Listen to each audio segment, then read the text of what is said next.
During the fall of the year 1827, while residing near Charlottesville, Virginia, I casually made the acquaintance of Mr. Augustus Bedloe. This young gentleman was remarkable in every respect, and excited in me a profound interest and curiosity. I found it impossible to comprehend him either in his moral or his physical relations. Of his family I could obtain no satisfactory account. Whence he came, I never ascertained. Even about his age, although I call him a young gentleman, there was something which perplexed me in no little degree.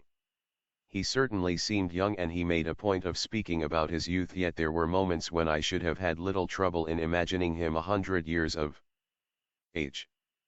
But in no regard was he more peculiar than in his personal appearance. He was singularly tall and thin. He stooped much. His limbs were exceedingly long and emaciated. His forehead was broad and low. His complexion was absolutely bloodless. His mouth was large and flexible, and his teeth were more wildly uneven, although sound, than I had ever before seen teeth in a human head. The expression of his smile, however, was by no means unpleasing, as might be supposed, but it had no variation whatever. It was one of profound melancholy, of a phaseless and unceasing gloom. His eyes were abnormally large, and round like those of a cat. The pupils, too, upon any accession or diminution of light, underwent contraction or dilation, just such as is observed in the feline tribe. In moments of excitement the orbs grew bright to a degree almost inconceivable, seeming to emit luminous rays, not of a reflected but of an intrinsic luster, as does a candle or the sun, yet their ordinary condition was so totally vapid, filmy, and dull, as to convey the idea of the eyes of a long interred corpse. These peculiarities of person appeared to cause him much annoyance, and he was continually alluding to them in a sort of half-explanatory, half-apologetic strain, which, when I first heard it, impressed me very painfully. I soon, however, grew accustomed to it, and my uneasiness wore off.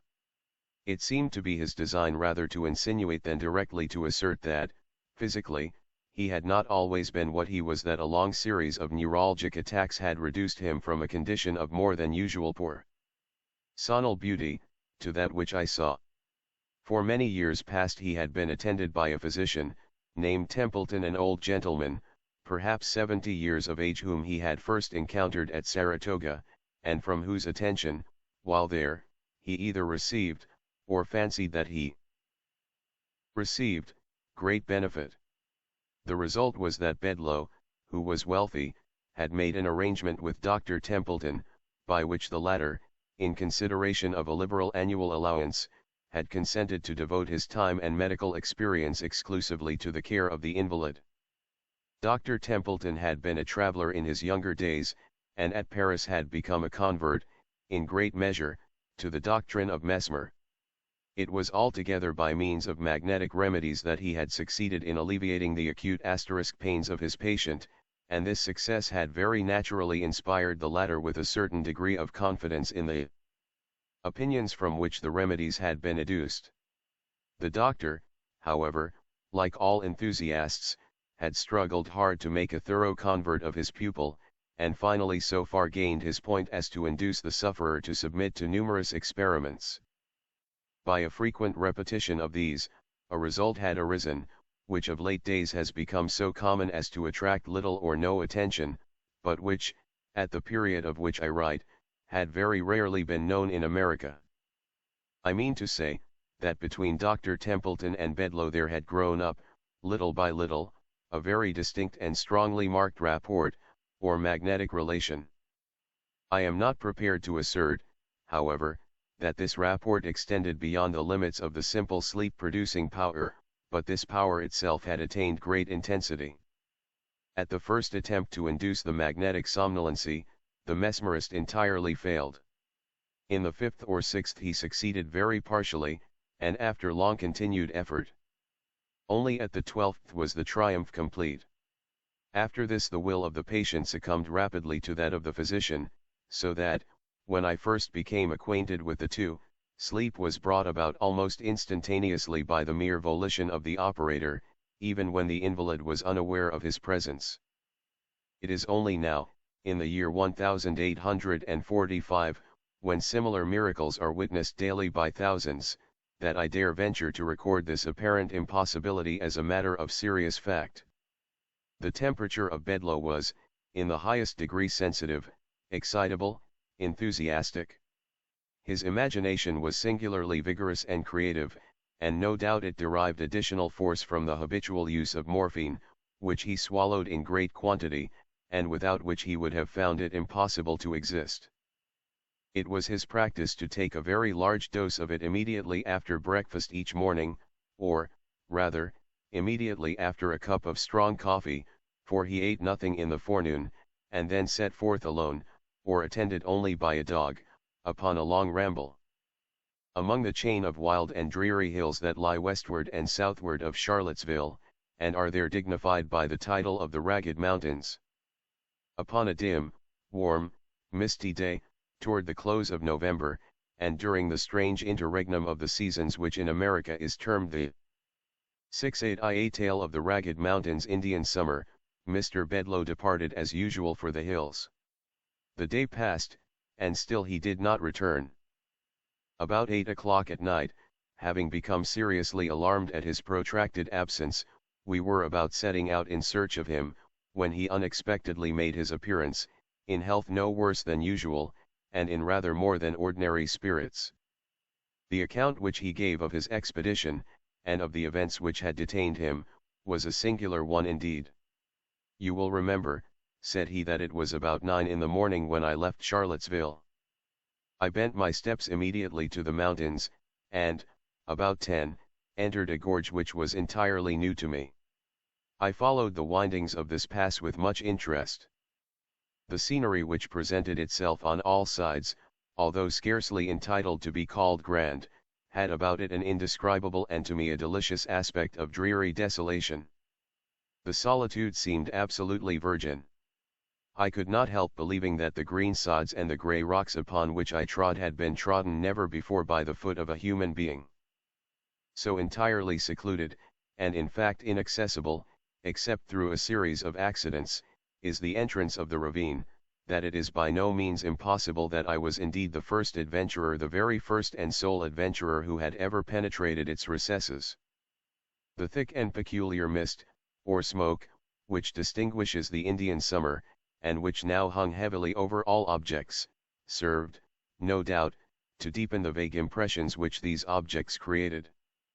So dense was this pleasant fog that I could at no time see more than a dozen yards of the path before me. This path was excessively sinuous, and as the sun could not be seen, I soon lost all idea of the direction in which I journeyed. In the meantime the morphine had its customary effect, that of enduing all the external world with an intensity of interest. In the quivering of a leaf, in the hue of a blade of grass, in the shape of a trefoil, in the humming of a bee, in the gleaming of a dewdrop, in the breathing of the wind, in the faint odors that came from the forest, there came a whole universe of suggestion, a gay and motley train of rhapsodical and immethodical thought. Busied in this, I walked on for several hours, during which the mist deepened around me to so great an extent that at length I was reduced to an absolute groping of the way. And now an indescribable uneasiness possessed me, a species of nervous hesitation and tremor. I feared to tread, lest I should be precipitated into some abyss. I remembered, too, strange stories told about these ragged hills, and of the uncouth and fierce races of men who tenanted their groves and caverns. 1,000 vague fancies oppressed and disconcerted me, fancies the more distressing because vague. Very suddenly my attention was arrested by the loud beating of a drum. My amazement was, of course, extreme. A drum in these hills was a thing unknown. I could not have been more surprised at the sound of the trump of the archangel. But a new and still more astounding source of interest and perplexity arose. There came a wild rattling or jingling sound, as if of a bunch of large keys, and upon the instant a dusky-visaged and half-naked man rushed past me with a shriek. He came so close to my person that I felt his hot breath upon my face. He bore in one hand an instrument composed of an assemblage of steel rings, and shook them vigorously as he ran. Scarcely had he disappeared in the mist, before, panting after him, with open mouth and glaring eyes, there darted a huge beast. I could not be mistaken in its character. It was a hyena. The sight of this monster rather relieved than heightened my terrors, for I now made sure that I dreamed, and endeavored to arouse myself to waking consciousness. I stepped boldly and briskly forward. I rubbed my eyes. I called aloud. I pinched my limbs. A small spring of water presented itself to my view, and here, stooping, I bathed my hands and my head and neck. This seemed to dissipate the equivocal sensations which had hitherto annoyed me. I arose, as I thought, a new man, and proceeded steadily and complacently on my unknown way.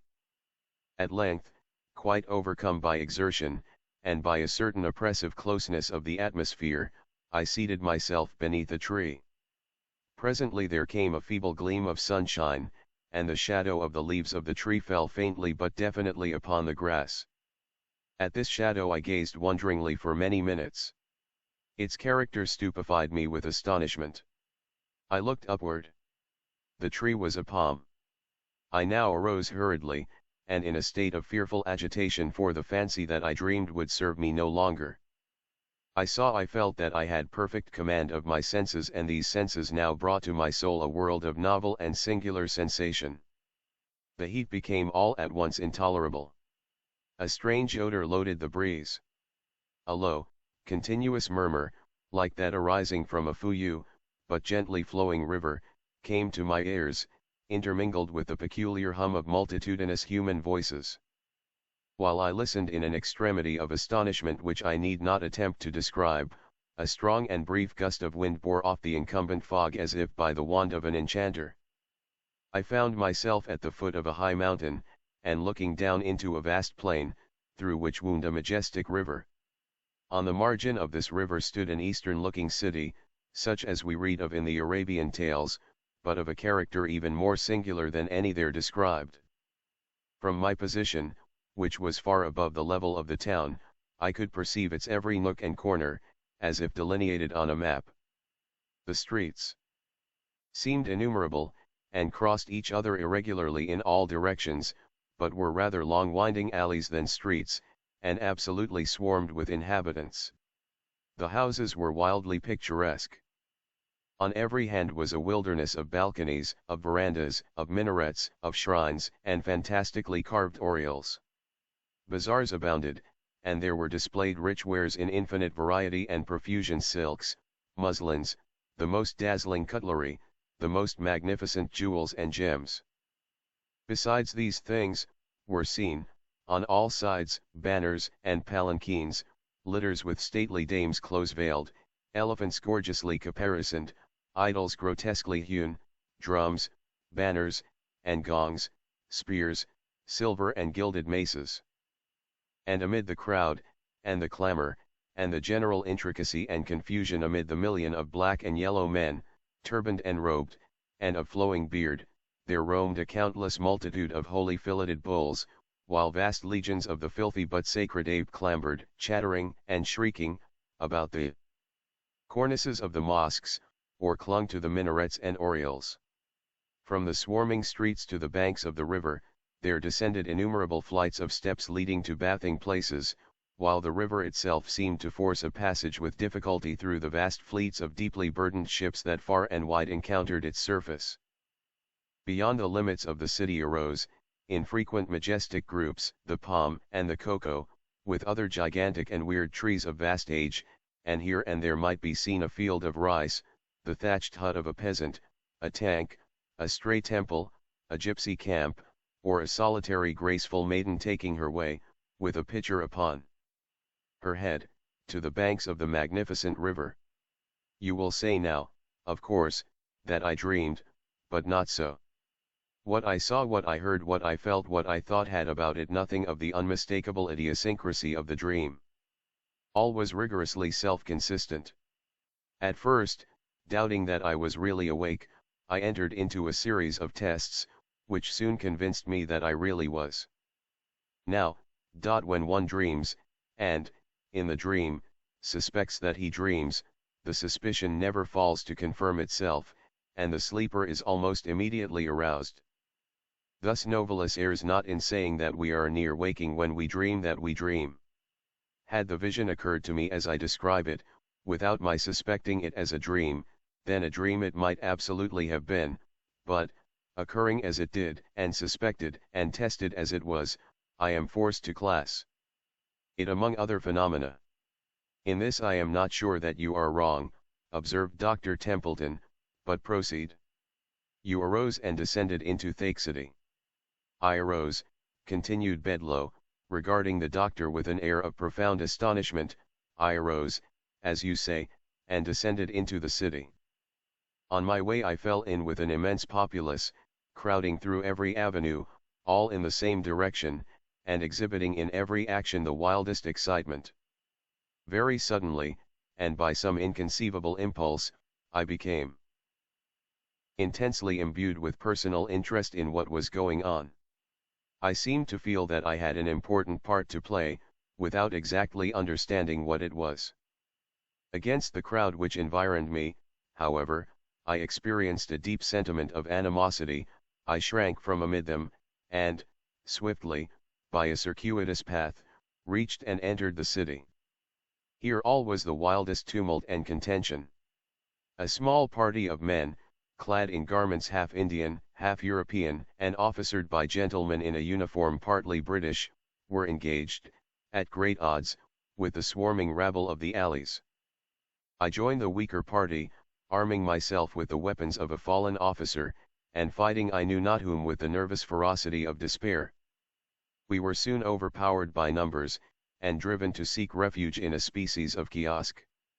Here we barricaded ourselves, and, for the present, were secure. From a loophole near the summit of the kiosk, I perceived a vast crowd, in furious agitation, surrounding and assaulting a gay palace that overhung the river. Presently, from an upper window of this palace, there descended an effeminate-looking person, by means of a string made of the turbans of his attendants.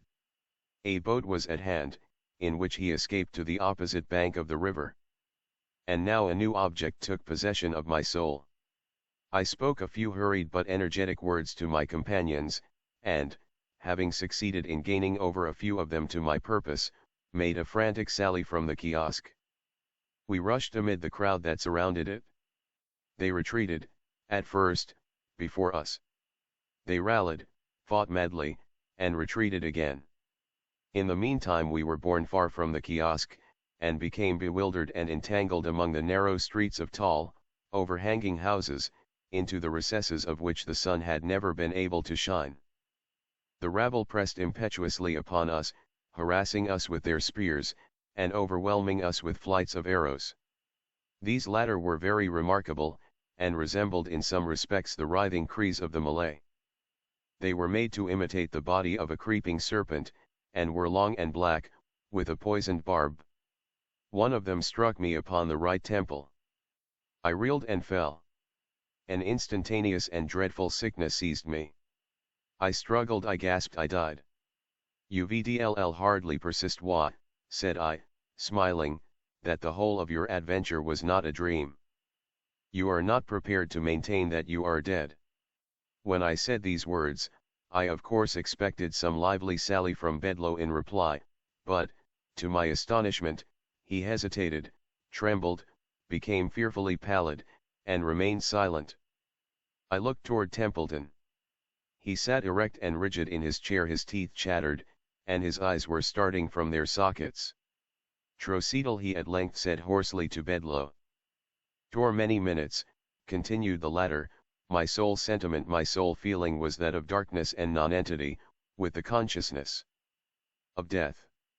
At length there seemed to pass a violent and sudden shock through my soul, as if of electricity. With it came the sense of elasticity and of light. This latter I felt, not saw. In an instant I seemed to rise from the ground. But I had no bodily, no visible, audible, or palpable presence. The crowd had departed. The tumult had ceased. The city was in comparative repose. Beneath me lay my corpse, with the arrow in my temple, the whole head greatly swollen and disfigured. But all these things I felt not saw. I took interest in nothing. Even the corpse seemed a matter in which I had no concern. Volition I had none, but appeared to be impelled into motion, and flitted buoyantly out of the city, retracing the circuitous path by which I had entered it.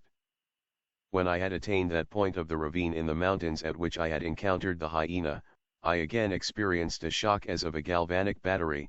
The sense of weight, of volition, of substance, returned.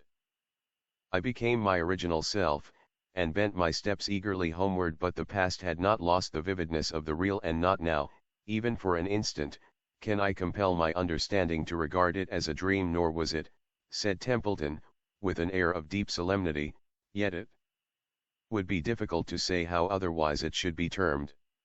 Let us suppose only, that the soul of the man of today is upon the verge of some stupendous psychical discoveries.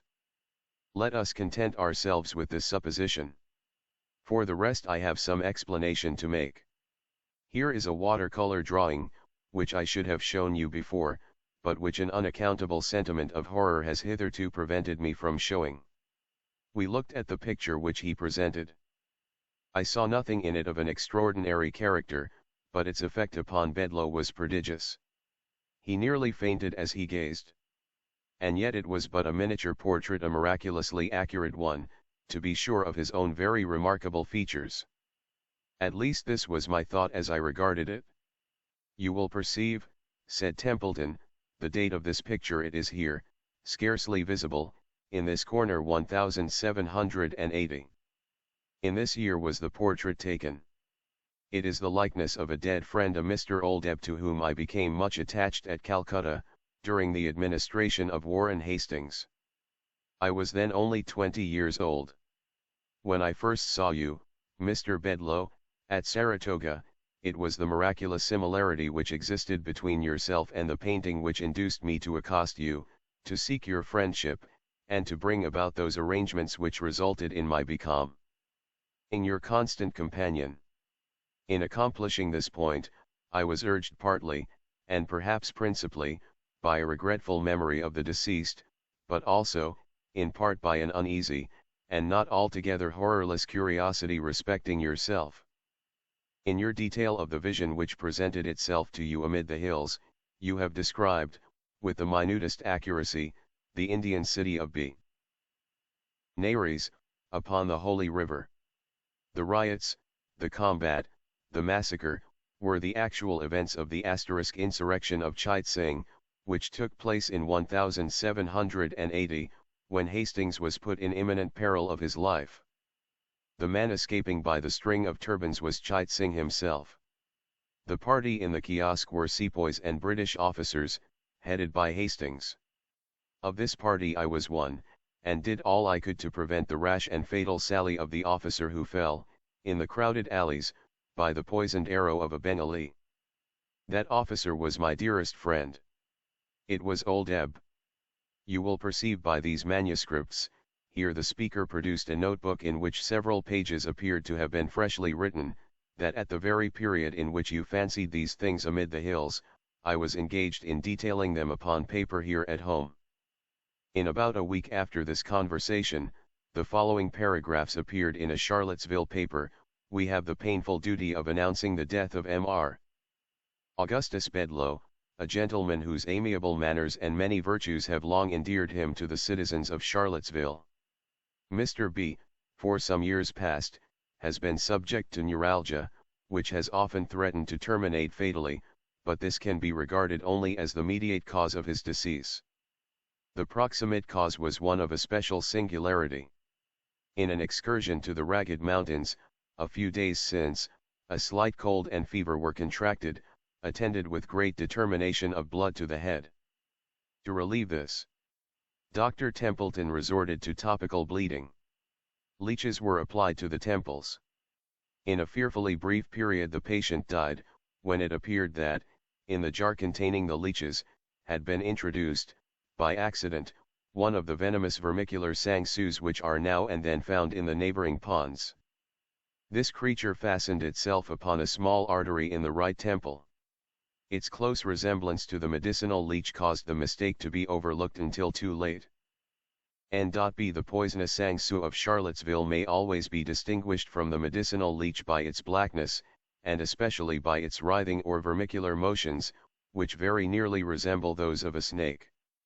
I was speaking with the editor of the paper in question, upon the topic of this remarkable accident, when it occurred to me to ask how it happened that the name of the deceased had been given as Bedloe.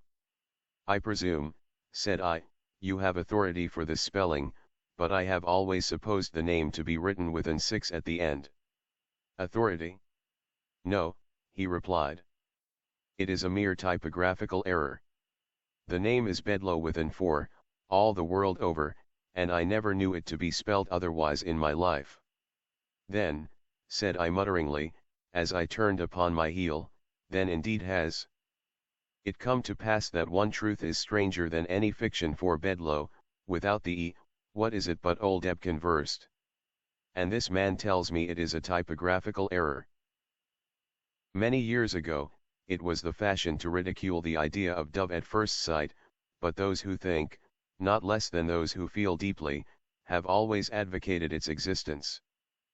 Modern discoveries, indeed, in what may be termed ethical magnetism or magneto-aesthetics, render it probable that the most natural, and, consequently, the truest and most intense of the human affections are those which arise in the heart as if by electric sympathy, in a word, that the brightest and most enduring of the cycle.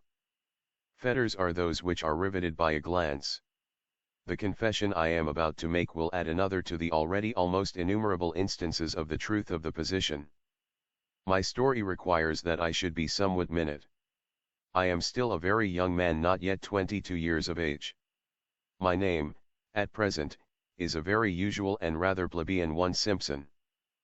I say at present, for it is only lately that I have been so called, having legislatively adopted the surname within the last year, in order to receive a large inheritance left me by a distant male relative, Adolphus Simpson, Esq. The bequest was conditioned upon my taking the name of the testator, the family, not the Christian name. My Christian name is Napoleon Bonaparte, or, more properly, these are my first and middle appellations. I assumed the name, Simpson, with some reluctance, as in my true patronym, Froissart, I felt a very pardonable pride, believing that I could trace a descent from the immortal author of the Chronicles. While on the subject of names, by the by, I may mention a singular coincidence of sound attending the names of some of my immediate predecessors. My father was a Monsieur Froissart, of Paris. His wife, my mother, whom he married at 15, was a Mademoiselle Croissart, eldest daughter of Croissart the banker, whose wife, again, being only 16 when married, was the eldest daughter of one Victor Voissart. Monsieur Voissart, very singularly, had married a lady of similar name, a Mademoiselle Moissart. She, too, was quite a child when married, and her mother, also, Madame Moissart, was only 14 when led to the altar. These early marriages are usual in France. Here, however, are Moissart, Voissart, Croissart, and Froissart, all in the direct line of descent. My own name, though, as I say, became Simpson, by act of legislature, and with so much repugnance on my part, that, at one period, I actually hesitated about accepting the legacy with the useless and annoying proviso attached. As to personal endowments, I am by no means deficient. On the contrary, I believe that I am well made, and possess what 9/10 of the world would call a handsome face. In height I am 5 feet 11. My hair is black and curling. My nose is sufficiently good. My eyes are large and grey, although, in fact, they are weak to a very inconvenient degree. Still no defect in this regard would be suspected from their appearance. The weakness itself, however, has always much annoyed me, and I have resorted to every remedy short of wearing glasses. Being youthful and good-looking, I naturally dislike these, and have resolutely refused to employ them.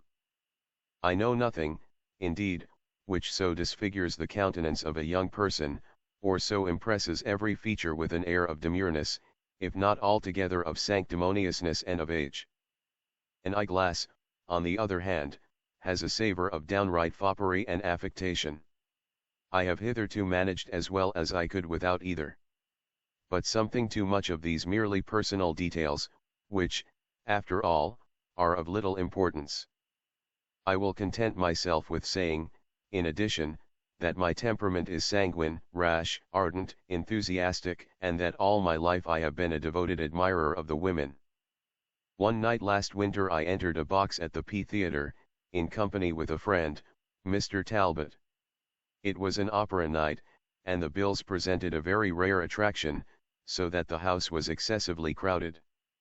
We were in time, however, to obtain the front seats which had been reserved for us, and into which, with some little difficulty, we elbowed our way. For 2 hours my companion, who was a musical fanatico, gave his undivided attention to the stage, and, in the meantime, I amused myself by observing the audience, which consisted, in chief part, of the very elite of the city. Having satisfied myself upon this point, I was about turning my eyes to the prima donna, when they were arrested and riveted by a figure in one of the private boxes which had escaped my observation. If I live 1,000 years I can never forget the intense emotion with which I regarded this figure. It was that of a female, the most exquisite I had ever beheld. The face was so far turned toward the stage that, for some minutes, I could not obtain a view of it, but the form was divine, no other words can sufficiently express its magnificent proportion, and even the term divine seems ridiculously feeble as I write it. The magic of a lovely form in woman, the necromancy of female gracefulness, was always a power which I had found it impossible to resist, but here was grace personified, incarnate, the beau ideal of my wildest and most enthusiastic visions. The figure, almost all of which the construction of the box permitted to be seen, was somewhat above the medium height, and nearly approached, without positively reaching, the majestic. Its perfect fullness and tournure were delicious. The head, of which only the back was visible, rivaled in outline that of the Greek Psyche, and was rather displayed than concealed by an elegant cap of gaze de reine, which put me in mind of the ventum textilum of Apuleius. The right arm hung over the balustrade of the box, and thrilled every nerve of my frame with its exquisite symmetry. Its upper portion was draperied by one of the loose open sleeves now in fashion. This extended but little below the elbow. Beneath it was worn an under one of some frail material, close-fitting, and terminated by a cuff of rich lace, which fell gracefully over the top of the hand, revealing only the delicate fingers, upon one of which sparkled a diamond ring, which I at once saw was of extraordinary value. The admirable roundness of the wrist was well set off by a bracelet which encircled it, and which also was ornamented and clasped by a magnificent aigrette of jewels, telling, in words that could not be mistaken, at once of the wealth and fastidious taste of the wearer. I gazed at this queenly apparition for at least half an hour, as if I had been suddenly converted to stone, and, during this period, I felt the full force and truth of all that has been said or sung concerning love at first sight. My feelings were totally different from any which I had hitherto experienced, in the presence of even the most celebrated specimens of female loveliness. An unaccountable, and what I am compelled to consider a magnetic, sympathy of soul for soul, seemed to rivet, not only my vision, but my whole powers of thought and feeling, upon the admirable object before me. I saw, I felt, I knew that I was deeply, madly, irrevocably in love, and this even before seeing the face of the person beloved. So intense, indeed, was the passion that consumed me, that I really believe it would have received little if any abatement had the features, yet unseen, proved of merely ordinary character, so anomalous is the nature of the only true love of the love at first sight, and so little really dependent is it upon the external conditions which only seem to create and control it. While I was thus wrapped in admiration of this lovely vision, a sudden disturbance among the audience caused her to turn her head partially toward me, so that I beheld the entire profile of the face. Its beauty even exceeded my anticipations, and yet there was something about it which disappointed me without my being able to tell exactly what it was. I said disappointed, but this is not altogether the word. My sentiments were at once quieted and exalted. They partook less of transport and more of calm enthusiasm, of enthusiastic repose. This state of feeling arose, perhaps, from the Madonna-like and matronly air of the face, and yet I at once understood that it could not have arisen entirely from this. There was something else, some mystery which I could not develop, some expression about the countenance which slightly disturbed me while it greatly heightened my interest. In fact, I was just in that condition of mind which prepares a young and susceptible man for any act of extravagance. Had the lady been alone, I should undoubtedly have entered her box and accosted her at all hazards, but, fortunately, she was attended by two companions, a gentleman, and a strikingly beautiful woman, to all appearance a few years younger than herself. I revolved in my mind 1,000 schemes by which I might obtain, hereafter, an introduction to the elder lady, or, for the present, at all events, a more distinct view of her beauty. I would have removed my position to one nearer her own, but the crowded state of the theatre rendered this impossible, and the stern decrees of fashion had, of late, imperatively prohibited the use of the opera glass, in a case such as this, even had I been so fortunate as to have one with me, but I had not, and was thus in despair. At length I bethought me of applying to my companion. "Talbot," I said, "you have an opera glass. Let me have it." "An opera glass, one? No. What do you suppose I would be doing with an opera glass?" Here he turned impatiently toward the stage. "But, Talbot," I continued, pulling him by the shoulder, "listen to me, will you? Do you see the stage box? There. No, the next. Did you ever behold as lovely a woman?" "She is very beautiful, no doubt," he said. "I wonder who she can be." "Why, in the name of all that is angelic, don't you know who she is? Not to know her argues yourself unknown. She is the celebrated Madame Lalande, the beauty of the day par excellence, and the talk of the whole town. Immensely wealthy too, a widow, and a great match has just arrived from Paris. Do you know her?" "Yes, I have the honor." "Will you introduce me?" "Assuredly, with the greatest pleasure. When shall it be?" "Tomorrow, at 1, I will call upon you at B.S." "Very good, and now do hold your tongue, I.J. you can." In this latter respect I was forced to take Talbot's advice, for he remained obstinately deaf to every further question or suggestion, and occupied himself exclusively for the rest of the evening with what was transacting upon the stage. In the meantime I kept my eyes riveted on Madame Lalande, and at length had the good fortune to obtain a full front view of her face. It was exquisitely lovely. This, of course, my heart had told me before, even had not Talbot fully satisfied me upon the point, but still the unintelligible something disturbed me. I finally concluded that my senses were impressed by a certain air of gravity, sadness, or, still more properly, of weariness, which took something from the youth and freshness of the countenance only to endow it with a seraphic tenderness and majesty, and thus, of course, to my enthusiastic and romantic temperament, with an interest tenfold. While I thus feasted my eyes, I perceived, at last, to my great trepidation, by an almost imperceptible start on the part of the lady, that she had become suddenly aware of the intensity of my gaze.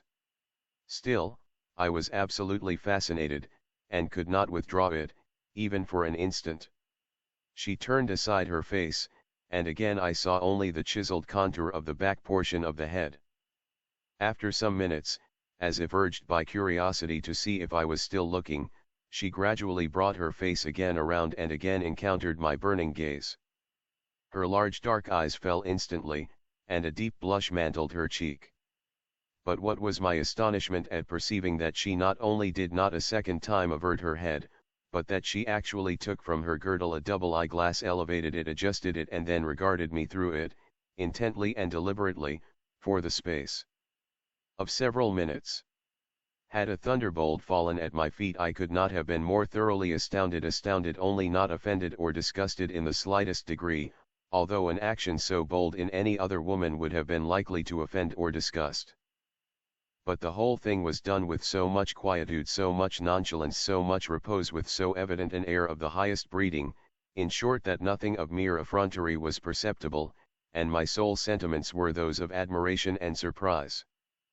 I observed that, upon her first elevation of the glass, she had seemed satisfied with a momentary inspection of my person, and was withdrawing the instrument, when, as if struck by a second thought, she resumed it, and so continued to regard me with fixed attention for the space of several minutes, for 5 minutes, at the very least, I am sure. This action, so remarkable in an American theatre, attracted very general observation, and gave rise to an indefinite movement, or among the audience, which for a moment filled me with confusion, but produced no visible effect upon the countenance of Madame Lalande. Having satisfied her curiosity, if such it was, she dropped the glass, and quietly gave her attention again to the stage, her profile now being turned toward myself, as before. I continued to watch her unremittingly, although I was fully conscious of my rudeness in so doing. Presently I saw the head slowly and slightly change its position, and soon I became convinced that the lady, while pretending to look at the stage, was, in fact, attentively regarding myself. It is needless to say what effect this conduct, on the part of so fascinating a woman, had upon my excitable mind. Having thus scrutinized me for perhaps a quarter of an hour, the fair object of my passion addressed the gentleman who attended her, and, while she spoke, I saw distinctly, by the glances of both, that the conversation had reference to myself. Upon its conclusion, Madame Lalande again turned toward the stage, and, for a few minutes, seemed absorbed in the performances. At the expiration of this period, however, I was thrown into an extremity of agitation by seeing her unfold, for the second time, the eyeglass which hung at her side, fully confront me as before, and, disregarding the renewed buzz of the audience, survey me, from head to foot, with the same miraculous composure which had previously so delighted and confounded my soul.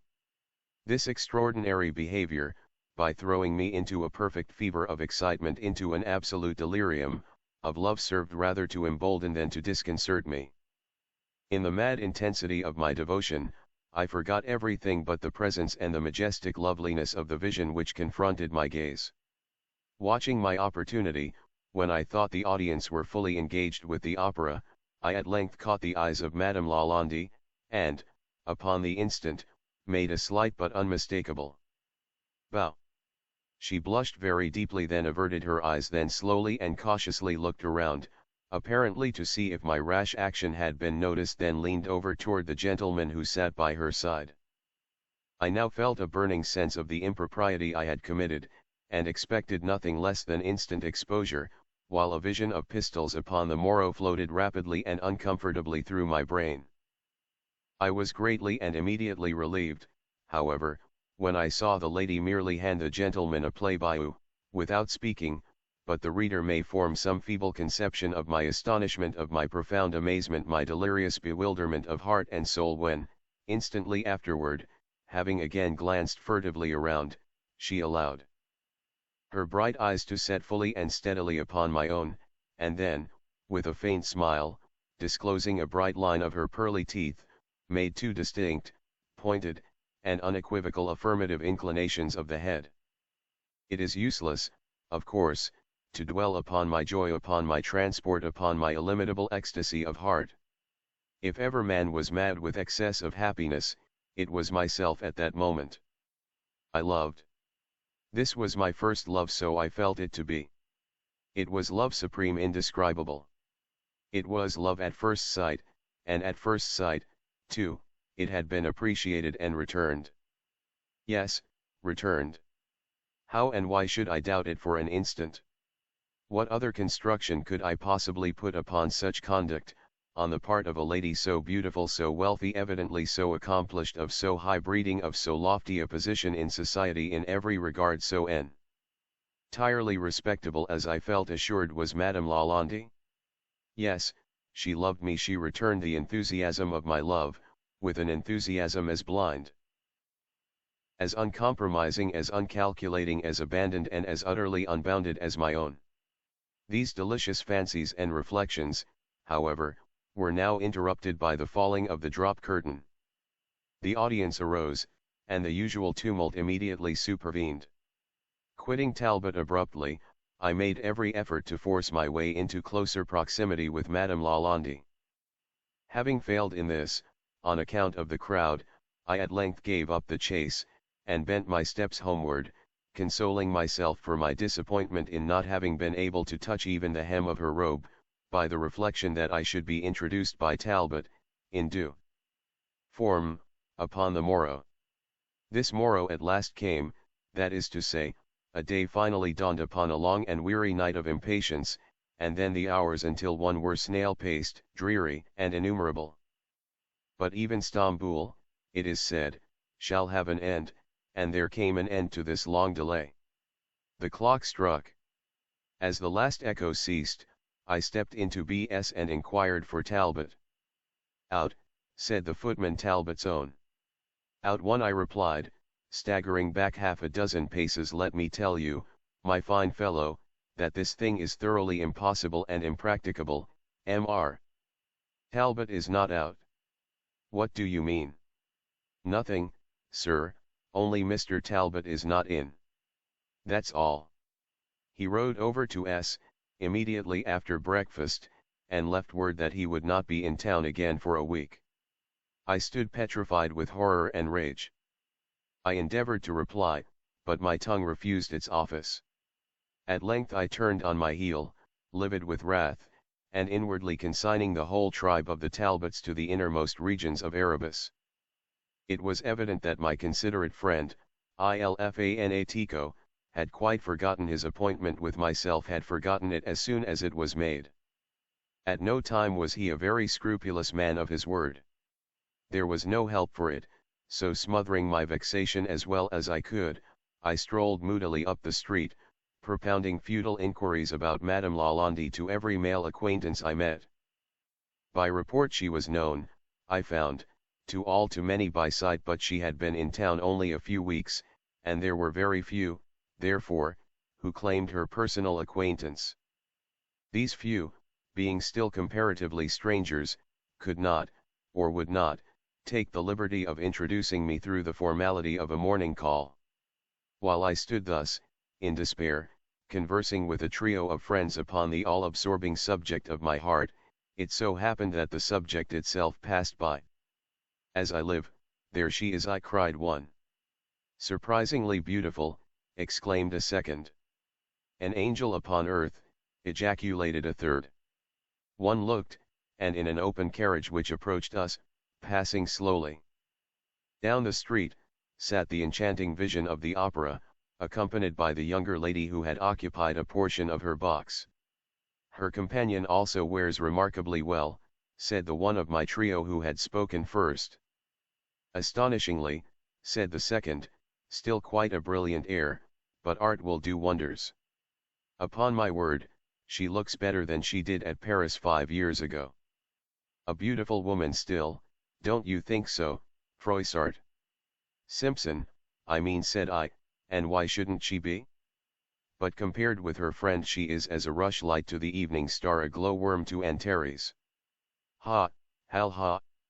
Why, Simpson, you have an astonishing tact at making discoveries, original ones, I mean." And here we separated, while one of the trio began humming a gay vaudeville, of which I caught only the lines Ninon, Ninon, Ninon a bass Ninon de l'enclos. During this little scene, however, one thing had served greatly to console me, although it fed the passion by which I was consumed. As the carriage of Madame Lalande rolled by our group, I had observed that she recognized me, and more than this, she had blessed me, by the most seraphic of all imaginable smiles, with no equivocal mark of the recognition. As for an introduction, I was obliged to abandon all hope of it, until such time as Talbot should think proper to return from the country.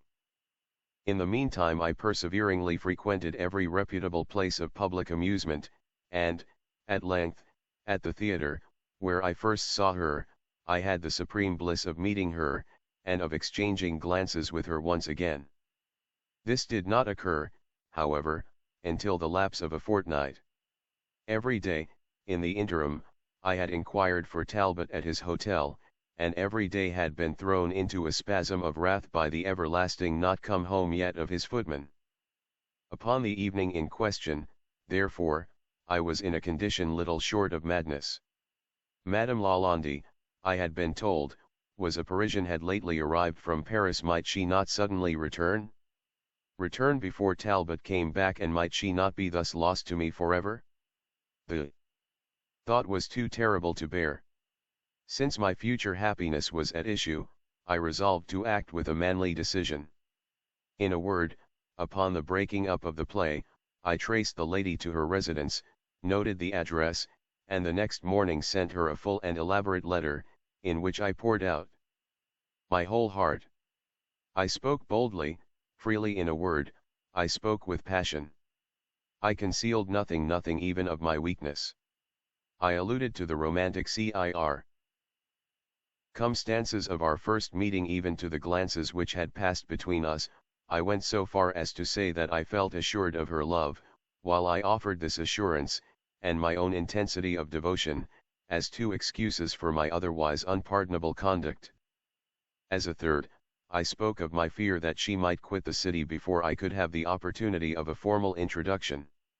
I concluded the most wildly enthusiastic epistle ever penned, with a frank declaration of my worldly circumstances, of my affluence, and with an offer of my heart and of my hand. In an agony of expectation I awaited the reply.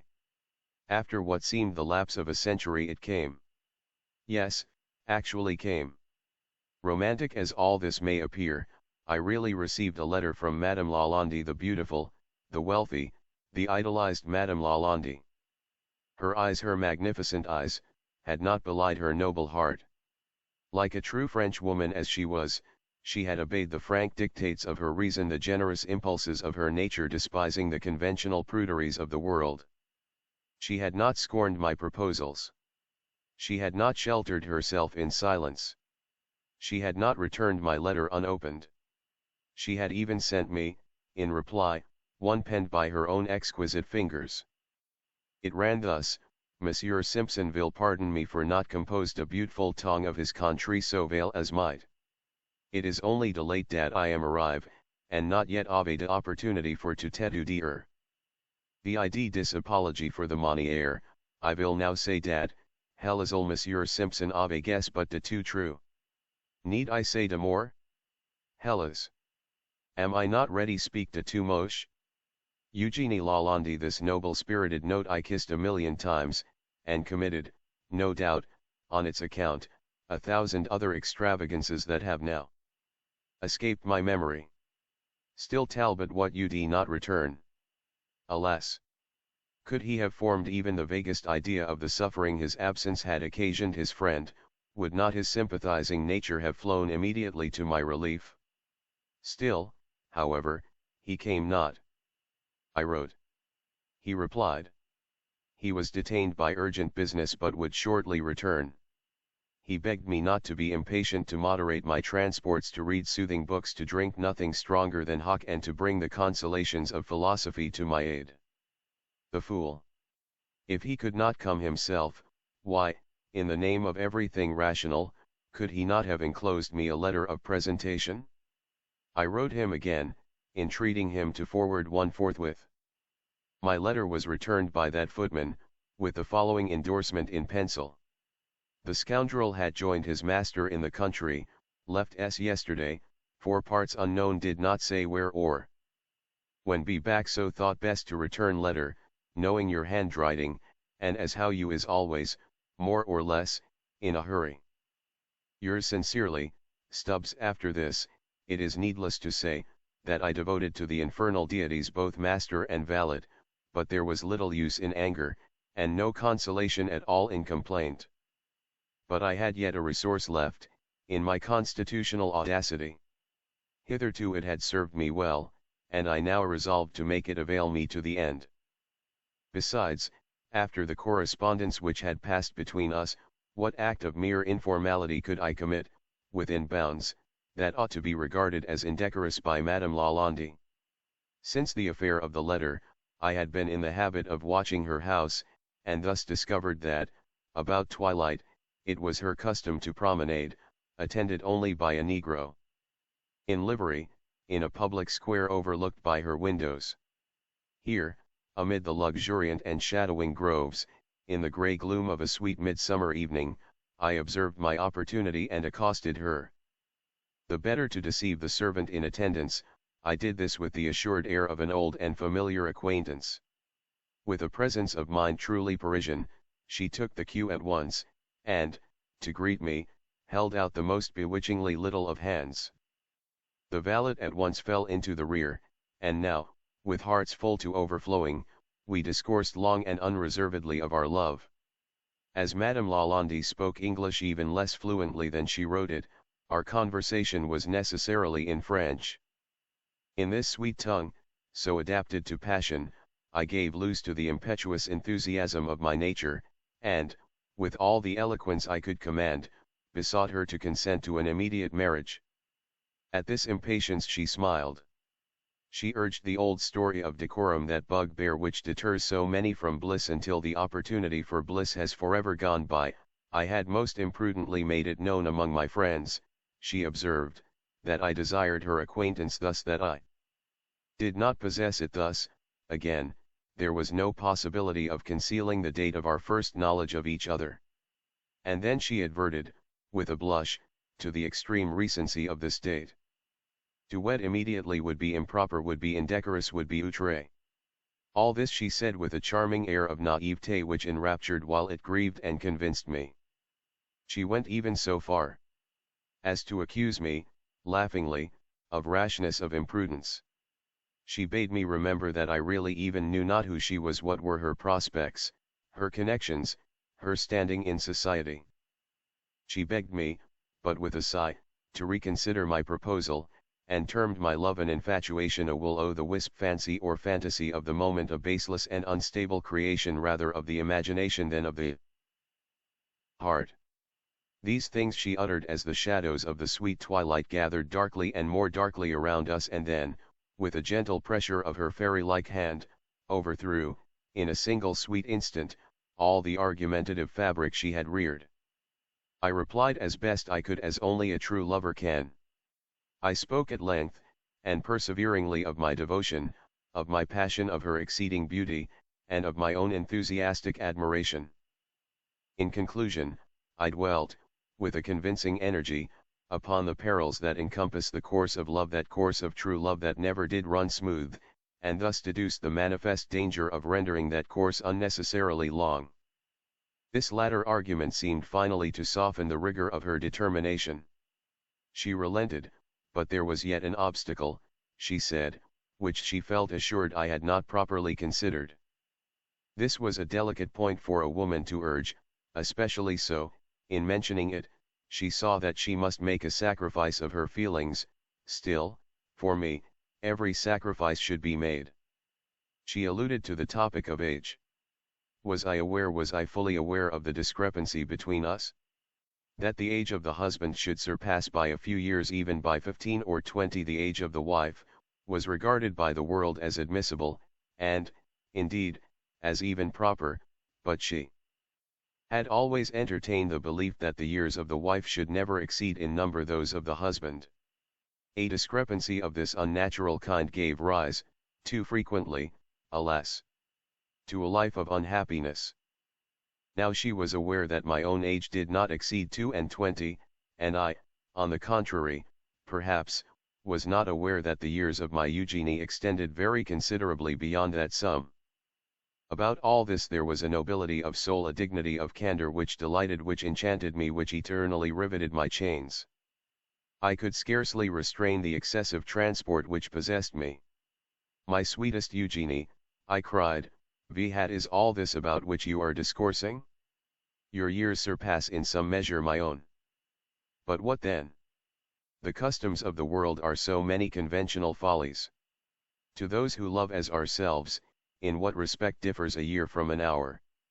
I am 22, you say, Granted, indeed, you may as well call me, at once, 23.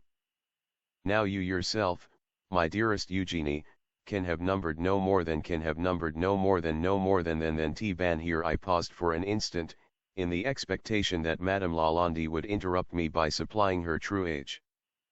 But a French woman is seldom direct, and has always, by way of answer to an embarrassing query, some little practical reply of her own.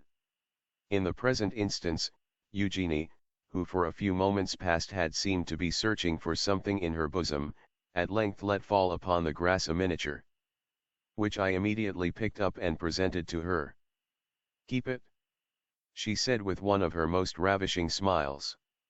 "Keep it for my sake, for the sake of her whom it too flatteringly represents. Besides, upon the back of the trinket you may discover, perhaps, the very information you seem to desire.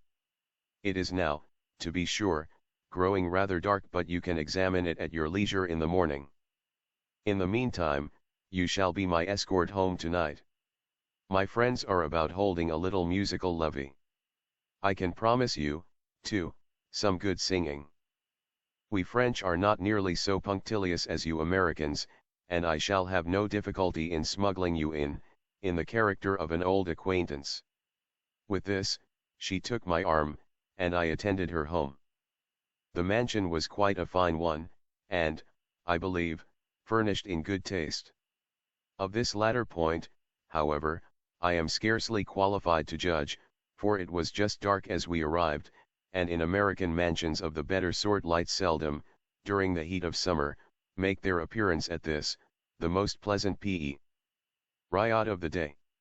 In about an hour after my arrival, to be sure, a single shaded solar lamp was lit in the principal drawing room, and this apartment, I could thus see, was arranged with unusual good taste and even splendor, but two other rooms of the suite, and in which the company chiefly assembled, remained, during the whole evening, in a very agreeable shadow.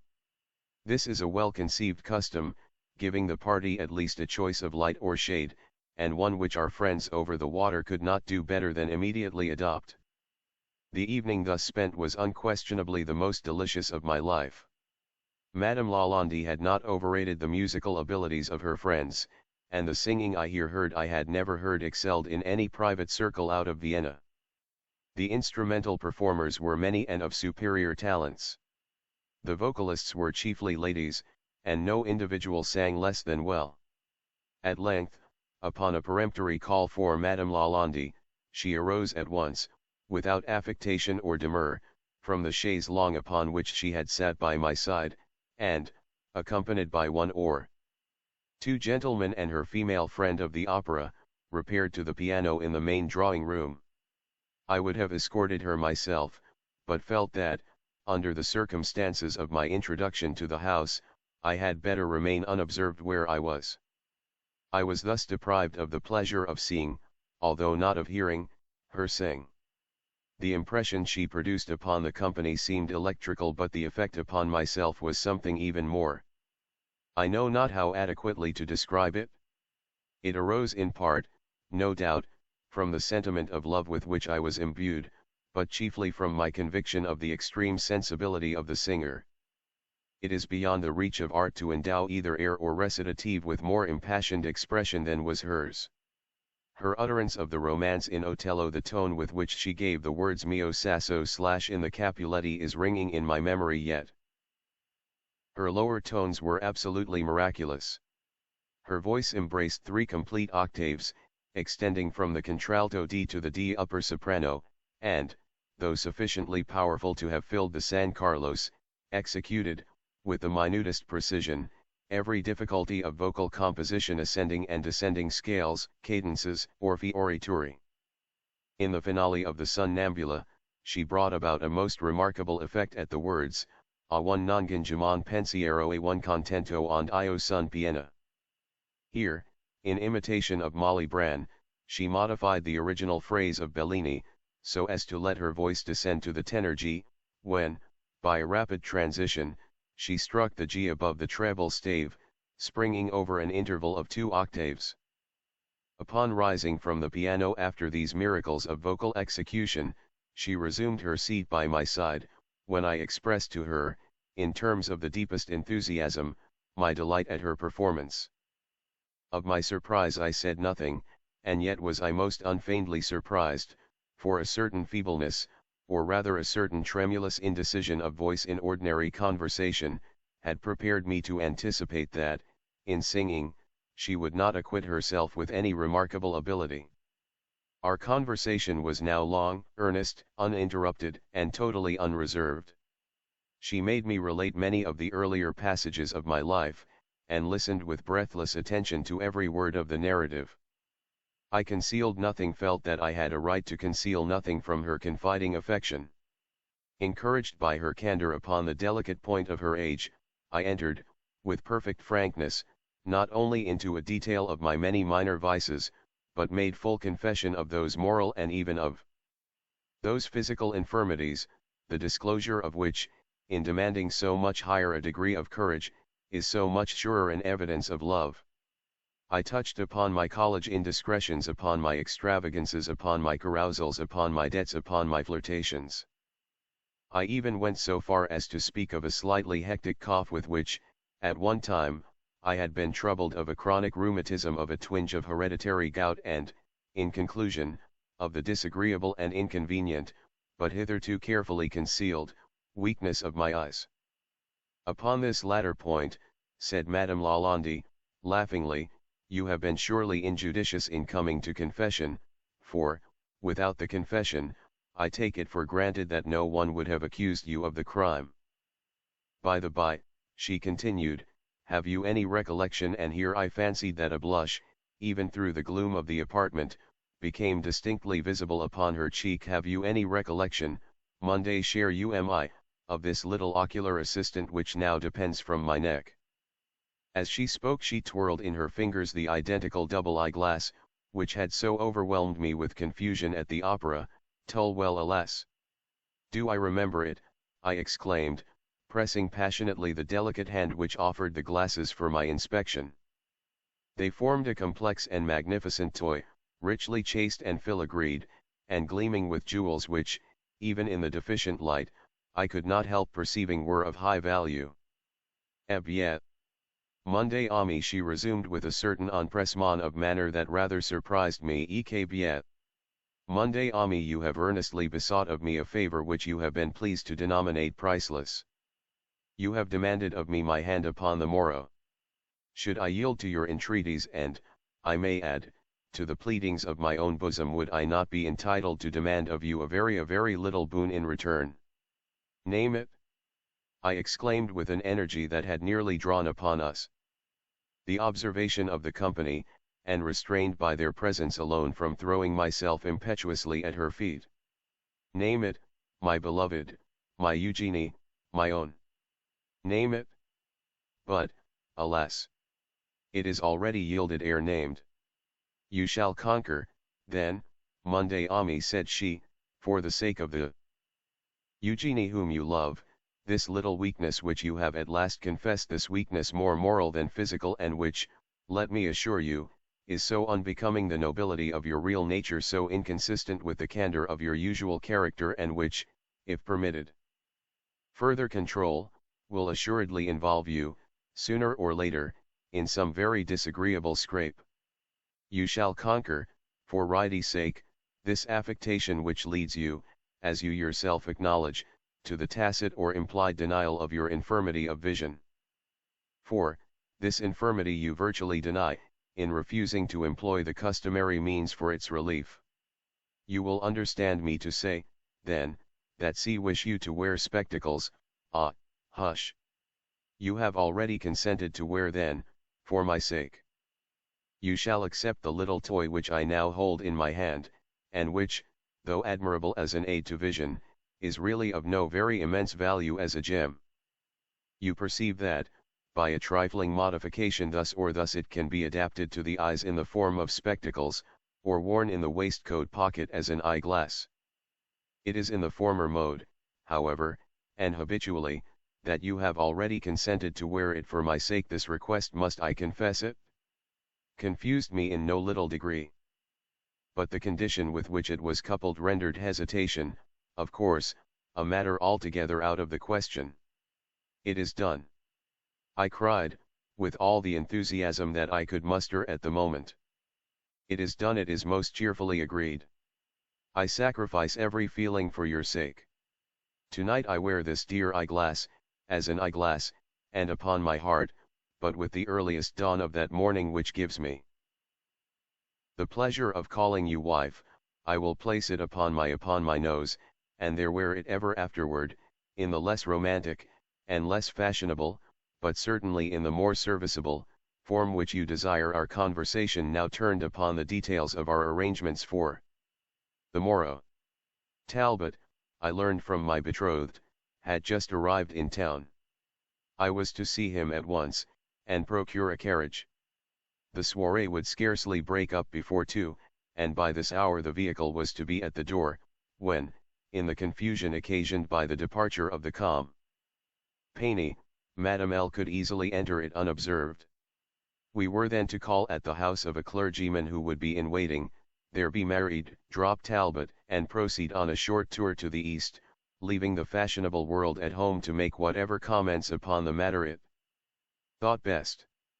Having planned all this, I immediately took leave, and went in search of Talbot, but, on the way, I could not refrain from stepping into a hotel, for the purpose of inspecting the miniature, and this I did by the powerful aid of the glasses. The countenance was a surpassingly beautiful one. Those large luminous eyes. That proud Grecian nose. Those dark luxuriant curls. Ah, said I, exultingly to myself, this is indeed the speaking image of my beloved. I turned the reverse, and discovered the words Eugénie Lalande, aged 27 years and 7 months.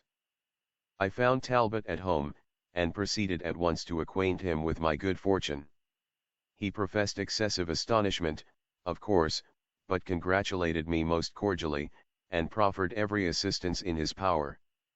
In a word, we carried out our arrangement to the letter, and, at 2 in the morning, just 10 minutes after the ceremony, I found myself in a close carriage with Madame Lalande with Mrs. Simpson, I should say, and driving at a great rate out of town, in a direction northeast by north, half north. It had been determined for us by Talbot, that, as we were to be up all night, we should make our first stop at C, a village about 20 miles from the city, and there get an early breakfast and some repose, before proceeding upon our route. At 4 precisely, therefore, the carriage drew up at the door of the principal inn. I handed my adored wife out, and ordered breakfast forthwith. In the meantime we were shown into a small parlor, and sat down. It was now nearly if not altogether daylight, and, as I gazed, enraptured, at the angel by my side, the singular idea came, all at once, into my head, that this was really the very first moment since my acquaintance with the celebrated loveliness of Madame Lalande, that I had enjoyed a near inspection of that loveliness by daylight at all. And now, mon ami, said she, taking my hand, and so interrupting this train of reflection, and now, mon cher ami, since we are indissolubly one, since I have yielded to your passionate entreaties, and performed my portion of our agreement, presume you have not forgotten that you also have a little favor to bestow, a little promise which it is your intention to keep. Ah! Let me see. Let me remember. Yes, full easily do I call to mind the precise words of the dear promise you made to Eugénie last night. Listen. You spoke thus, it is done. It is most cheerfully agreed. I sacrifice every feeling for your sake. Tonight I wear this dear eyeglass as an eyeglass, and upon my heart, but with the earliest dawn of that morning which gives me the privilege of calling you wife, I will place it upon my nose, and there wear it ever afterward, in the less romantic, and less fashionable, but certainly in the more serviceable, form which you desire. These were the exact words, my beloved husband, were they not? They were, I said. You have an excellent memory, and assuredly. My beautiful Eugénie, there is no disposition on my part to evade the performance of the trivial promise they imply. See. Behold! They are becoming rather, are they not? And here, having arranged the glasses in the ordinary form of spectacles, I applied them gingerly in their proper position, while Madam Simpson, adjusting her cap, and folding her arms, sat bolt upright in her chair, in a somewhat stiff and prim, and indeed, in a somewhat undignified position. "Goodness gracious me!"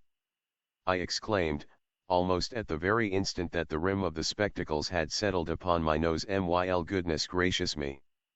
Why, what can be the matter with these glasses? And taking them quickly off, I wiped them carefully with a silk handkerchief and adjusted them again. But if, in the first instance, there had occurred something which occasioned me surprise, in the second, this surprise became elevated into astonishment, and this astonishment was profound, was extreme, indeed I may say it was horrific. What, in the name of everything hideous, did this mean? Could I believe my eyes? Could I? That was the question. Was that rouge? And were those wrinkles, upon the visage of Eugenie Lalande? And oh, Jupiter, and every one of the gods and goddesses, little and big. What had become of her teeth? I dashed the spectacles violently to the ground, and, leaping to my feet, stood erect in the middle of the floor, confronting Mrs. Simpson, with my arms set akimbo, and grinning and foaming, but, at the same time, utterly speechless with terror and with rage. Now I have already said that Madame Eugenie Lalande, that is to say, Simpson, spoke the English language but very little better than she wrote it, and for this reason she very properly never attempted to speak it upon ordinary occasions. But rage will carry a lady to any extreme, and in the present case it carried Mrs. Simpson to the very extraordinary extreme of attempting to hold a conversation in a tongue that she did not altogether understand. "Vale, monsieur," said she, after surveying me, in great apparent astonishment, for some moments. "Vell, monsieur. And vat den? Vat de matter now? Is it de dance of de Saint Vitus dat you ave? If not like me, vat for vy by de pig in de poke? You wretch," I said, catching my breath, you villainous old hag. Ag. Ole. Me not sober ole, after all. Me not one single day more dan de 82. 82. I ejaculated, staggering to the wall. 82,000 baboons. The miniature said 27 years and 7 months. To be sure. Dat is so. Ver true. But den de portrait has been take for dese 55 year. Ven I go marry my second husband, Monsieur Lalande, at dat time I had de portrait take for my daughter by my first husband, Monsieur Moissart. Moissart, said one. Yes, Moissart, said she, mimicking my pronunciation, which, to speak the truth, was none of the best. And vat den? Vat you know about de Moissart? Nothing, you old fright. I know nothing about him at all, only I had an ancestor of that name, once upon a time. Dat name. And vat you ave for say to dat name? 'Tis ver bot name. And so is Voissart, dat is ver good name too. My daughter, Mademoiselle Moissart, she marry von Monsieur Voissart, and de name is both ver respectable name. Moissart, I exclaimed, and Voissart. Why, what is it you mean? Vat I mean? I mean Moissart and Voissart, and for de matter of dat, I mean Croissart and Froissart, too, if I only think proper to mean it. My daughter's daughter, Mademoiselle Voissart, she marry von Monsieur Croissart, and den agin, my daughter's grande daughter, Mademoiselle Croissart, she may be von Monsieur Froissart, and I suppose you say dat is not von ver respectable name. Froissart, said I, beginning to faint. Why, surely you don't say Moissart, and Voissart, and Croissart, and Froissart? Yes, she replied, leaning fully back in her chair, and stretching out her lower limbs at great length. Yes, Moissart, and Voissart, and Croissart, and Froissart.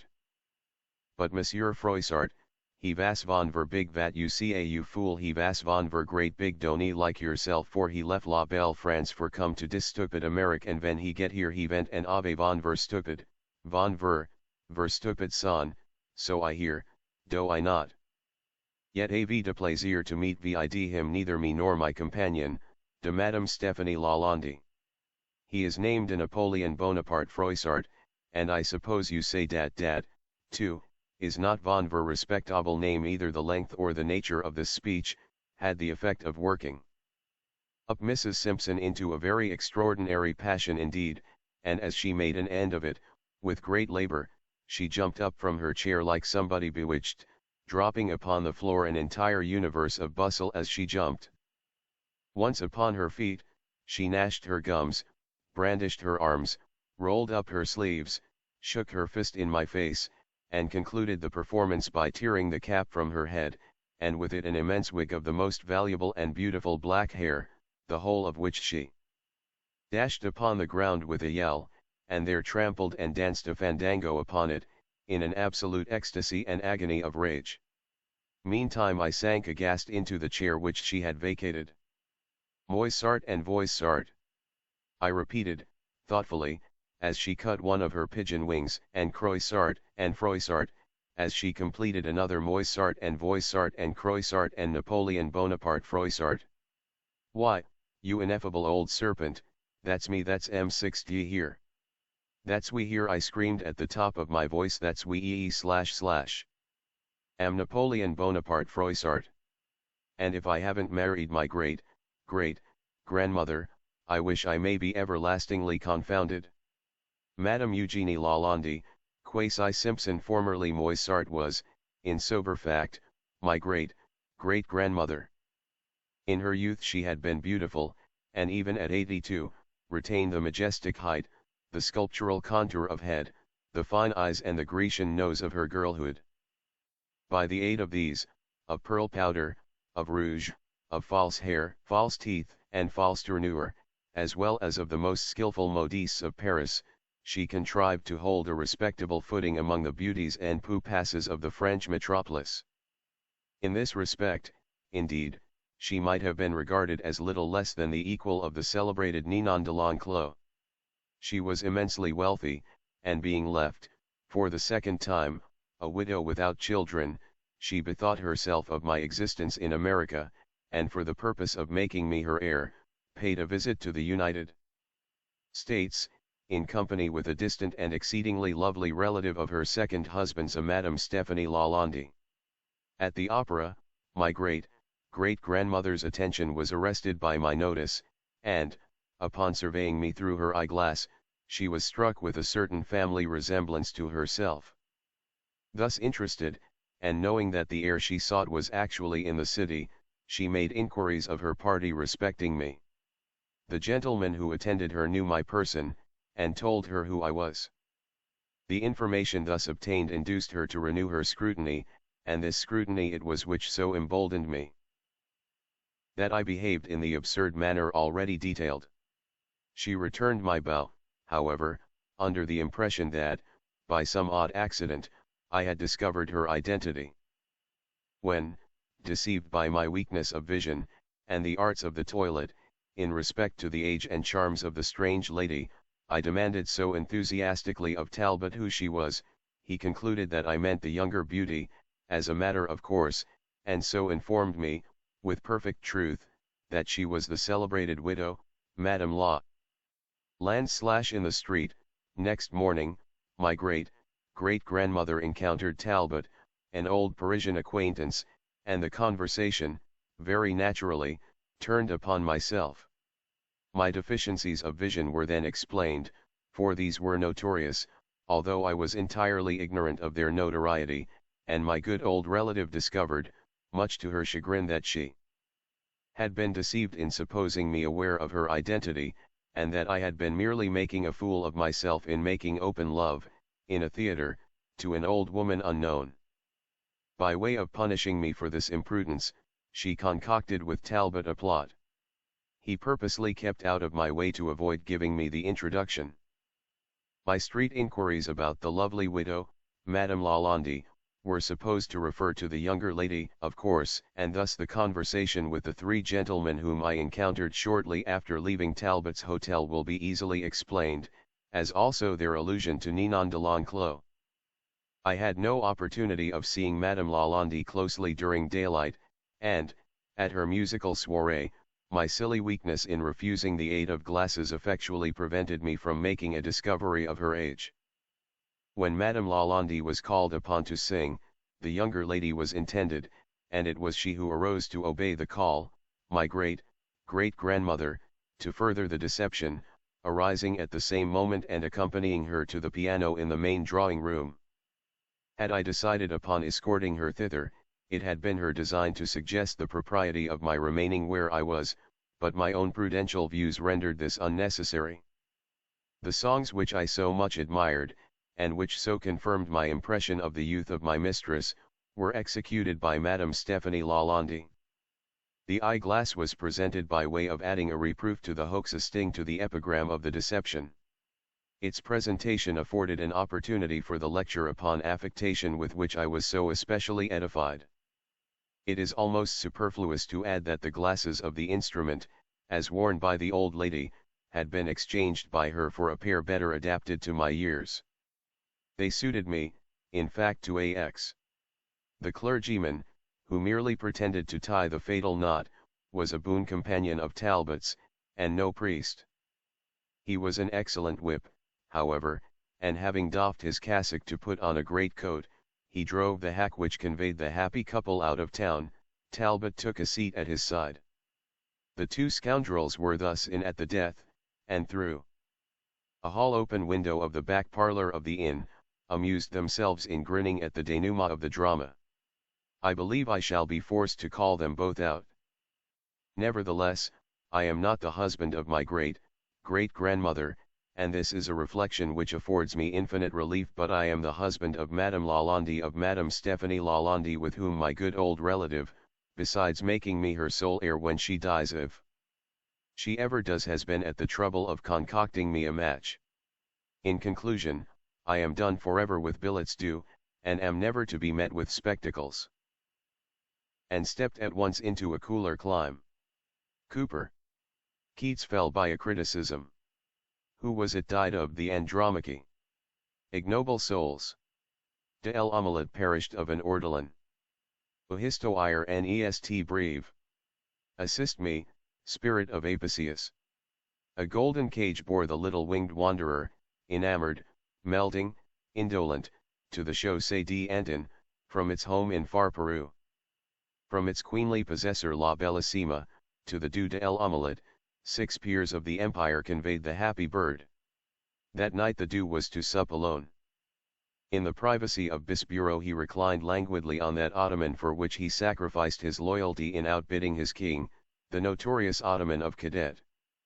He buries his face in the pillow. The clock strikes. Unable to restrain his feelings, his grace swallows an olive. At this moment the door gently opens to the sound of soft music, and lo! The most delicate of birds is before the most enamored of men. But what inexpressible dismay now overshadows the countenance of the Due? Horror! Chien! Baptiste!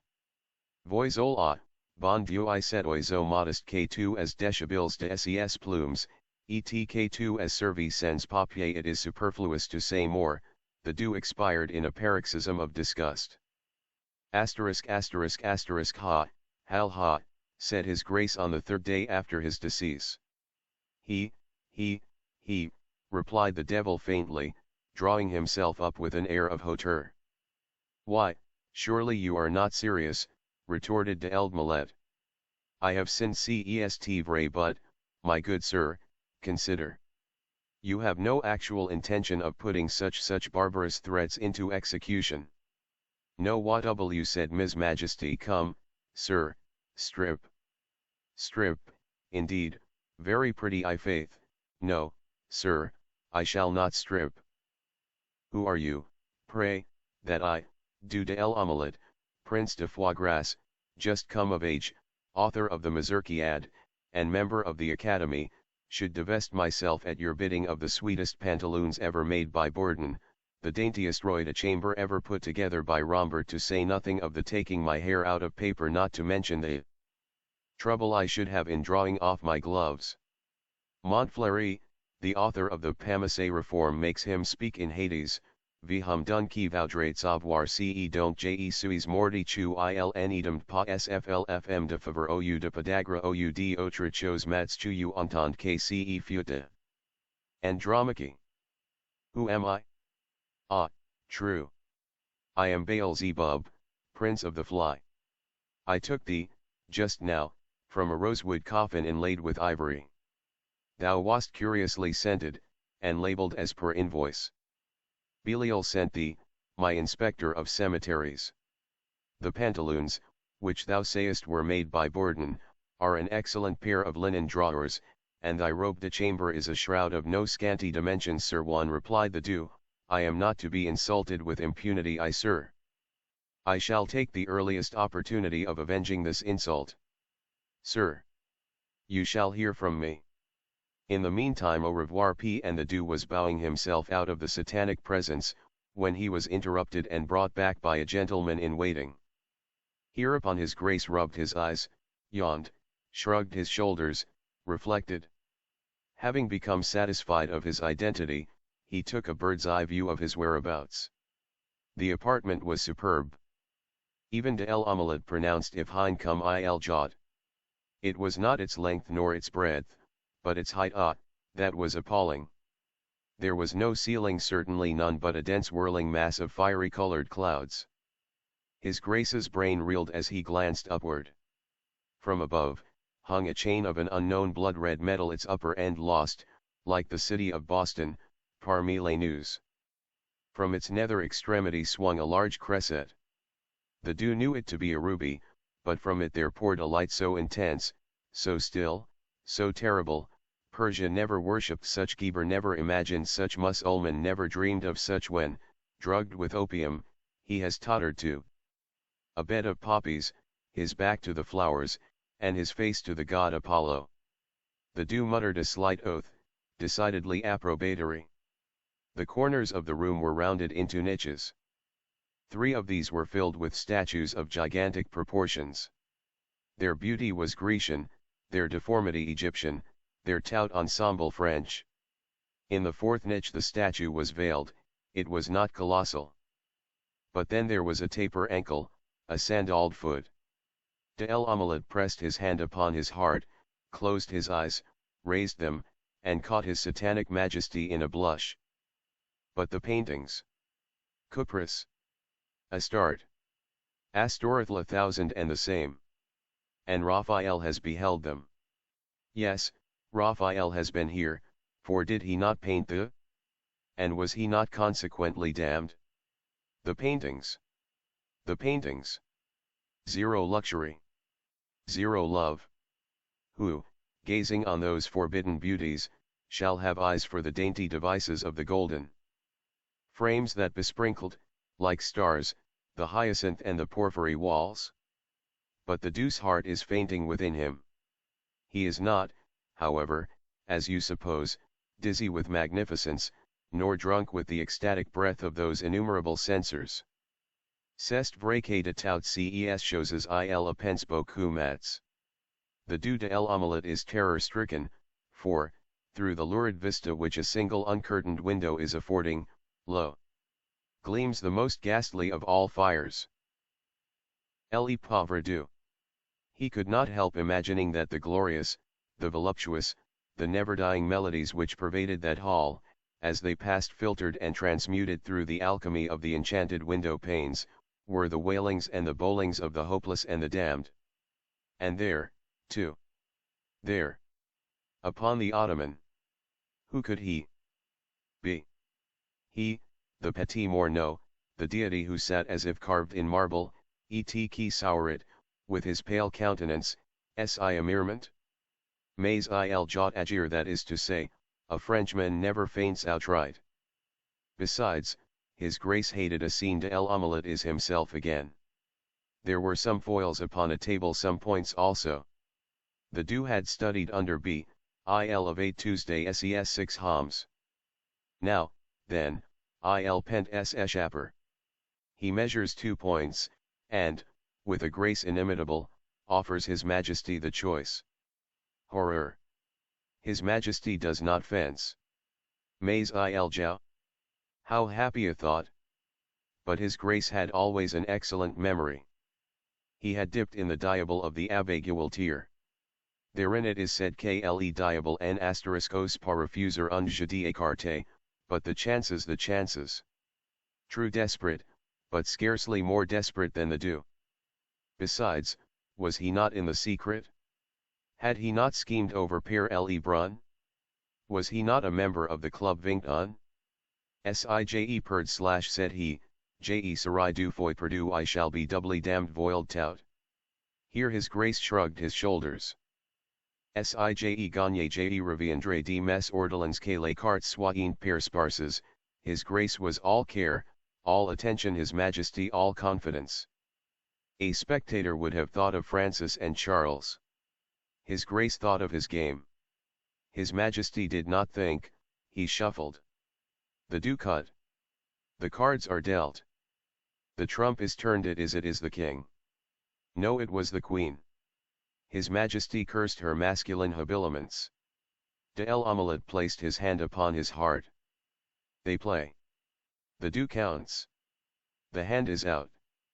His Majesty counts heavily, smiles, and is taking wine. The dew slips a card. C'est de vous de faire / said His Majesty, cutting. His Grace bowed, dealt, and arose from the table and presented le roll. His Majesty looked chagrined. Had Alexander not been Alexander, he would have been Diogenes, and the dew assured his antagonist in taking leave, ksil enudit de d'omelette iln or point de objection de jetre le diable. Some years ago, I engaged passage from Charleston, SC, to the city of New York, in the fine packet ship Independence, Captain Hardy. We were to sail on the 15th of the month, June, weather permitting, and, on the 14th, I went on board to arrange some matters in my stateroom. I found that we were to have a great many passengers, including a more than usual number of ladies. On the list were several of my acquaintances, and among other names, I was rejoiced to see that of Mr. Cornelius Wyatt, a young artist, for whom I entertained feelings of warm friendship. He had been with me a fellow student at C University, where we were very much together. He had the ordinary temperament of genius, and was a compound of misanthropy, sensibility, and enthusiasm. To these qualities he united the warmest and truest heart which ever beat in a human bosom. I observed that his name was carded upon 3 staterooms, and, upon again referring to the list of passengers, I found that he had engaged passage for himself, wife, and 2 sisters his own. The staterooms were sufficiently roomy, and each had 2 berths, one above the other. These berths, to be sure, were so exceedingly narrow as to be insufficient for more than one person. Still, I could not comprehend why there were 3 staterooms for these 4 persons. I was, just at that epoch, in one of those moody frames of mind which make a man abnormally inquisitive about trifles, and I confess, with shame, that I busied myself in a variety of ill-bred and preposterous conjectures about this matter of the supernumerary stateroom. It was no business of mine, to be sure, but with none the less pertinacity did I occupy myself in attempts to resolve the enigma. At last I reached a conclusion which wrought in me great wonder why I had not arrived at it before. It is a servant, of course, I said. What a fool I am, not sooner to have thought of so obvious a solution. And then I again repaired to the list, but here I saw distinctly that no servant was to come with the party, although, in fact, it had been the original design to bring one, for the words and servant had been first written and then overscored. Oh, extra baggage, to be sure, I now said to myself, something he wishes not to be put in the hold, something to be kept under his own eye. I have it, a painting or so, and this is what he has been bargaining about with Nicolino, the Italian Jew. This idea satisfied me, and I dismissed my curiosity for the nonce. Wyatt's two sisters I knew very well, and most amiable and clever girls they were. His wife he had newly married, and I had never yet seen her. He had often talked about her in my presence, however, and in his usual style of enthusiasm. He described her as of surpassing beauty, wit, and accomplishment. I was, therefore, quite anxious to make her acquaintance. On the day in which I visited the ship, the 14th, Wyatt and party were also to visit it, so the captain informed me, and I waited on board an hour longer than I had designed, in hope of being presented to the bride, but then an apology came. Mrs. W. was a little indisposed, and would decline coming on board until tomorrow, at the hour of sailing. The morrow having arrived, I was going from my hotel to the wharf, when Captain Hardy met me and said that, owing to circumstances, a stupid but convenient phrase, he rather thought the Independence would not sail for a day or two, and that when all was ready, he would send up and let me know. This I thought strange, for there was a stiff southerly breeze, but as the circumstances were not forthcoming, although I pumped for them with much perseverance, I had nothing to do but to return home and digest my impatience at leisure. I did not receive the expected message from the captain for nearly a week. It came at length, however, and I immediately went on board. The ship was crowded with passengers, and everything was in the bustle attendant upon making sail. Wyatt's party arrived in about 10 minutes after myself. There were the two sisters, the bride, and the artist, the latter in one of his customary fits of moody misanthropy. I was too well used to these, however, to pay them any special attention. He did not even introduce me to his wife, this courtesy devolving, perforce, upon his sister Marian, a very sweet and intelligent girl, who, in a few hurried words, made us acquainted. Mrs. Wyatt had been closely veiled, and when she raised her veil, in acknowledging my bow, I confess that I was very profoundly astonished. I should have been much more so, however, had not long experience advised me not to trust, with too implicit a reliance, the enthusiastic descriptions of my friend, the artist, when indulging in comments upon the loveliness of woman. When beauty was the theme, I well knew with what facility he soared into the regions of the purely ideal. The truth is, I could not help regarding Mrs. Wyatt as a decidedly plain-looking woman. If not positively ugly, she was not, I think, very far from it. She was dressed, however, in exquisite taste, and then I had no doubt that she had captivated my friend's heart by the more enduring graces of the intellect and soul. She said very few words, and passed at once into her stateroom with Mr. W. My old inquisitiveness now returned. There was no servant, that was a settled point. I looked, therefore, for the extra baggage. After some delay, a cart arrived at the wharf, with an oblong pine box, which was everything that seemed to be expected. Immediately upon its arrival we made sail, and in a short time were safely over the bar and standing out to sea. The box in question was, as I say, oblong. It was about 6 feet in length by 2.5 in breadth. I observed it attentively, and liked to be precise. Now this shape was peculiar, and no sooner had I seen it, than I took credit to myself for the accuracy of my guessing.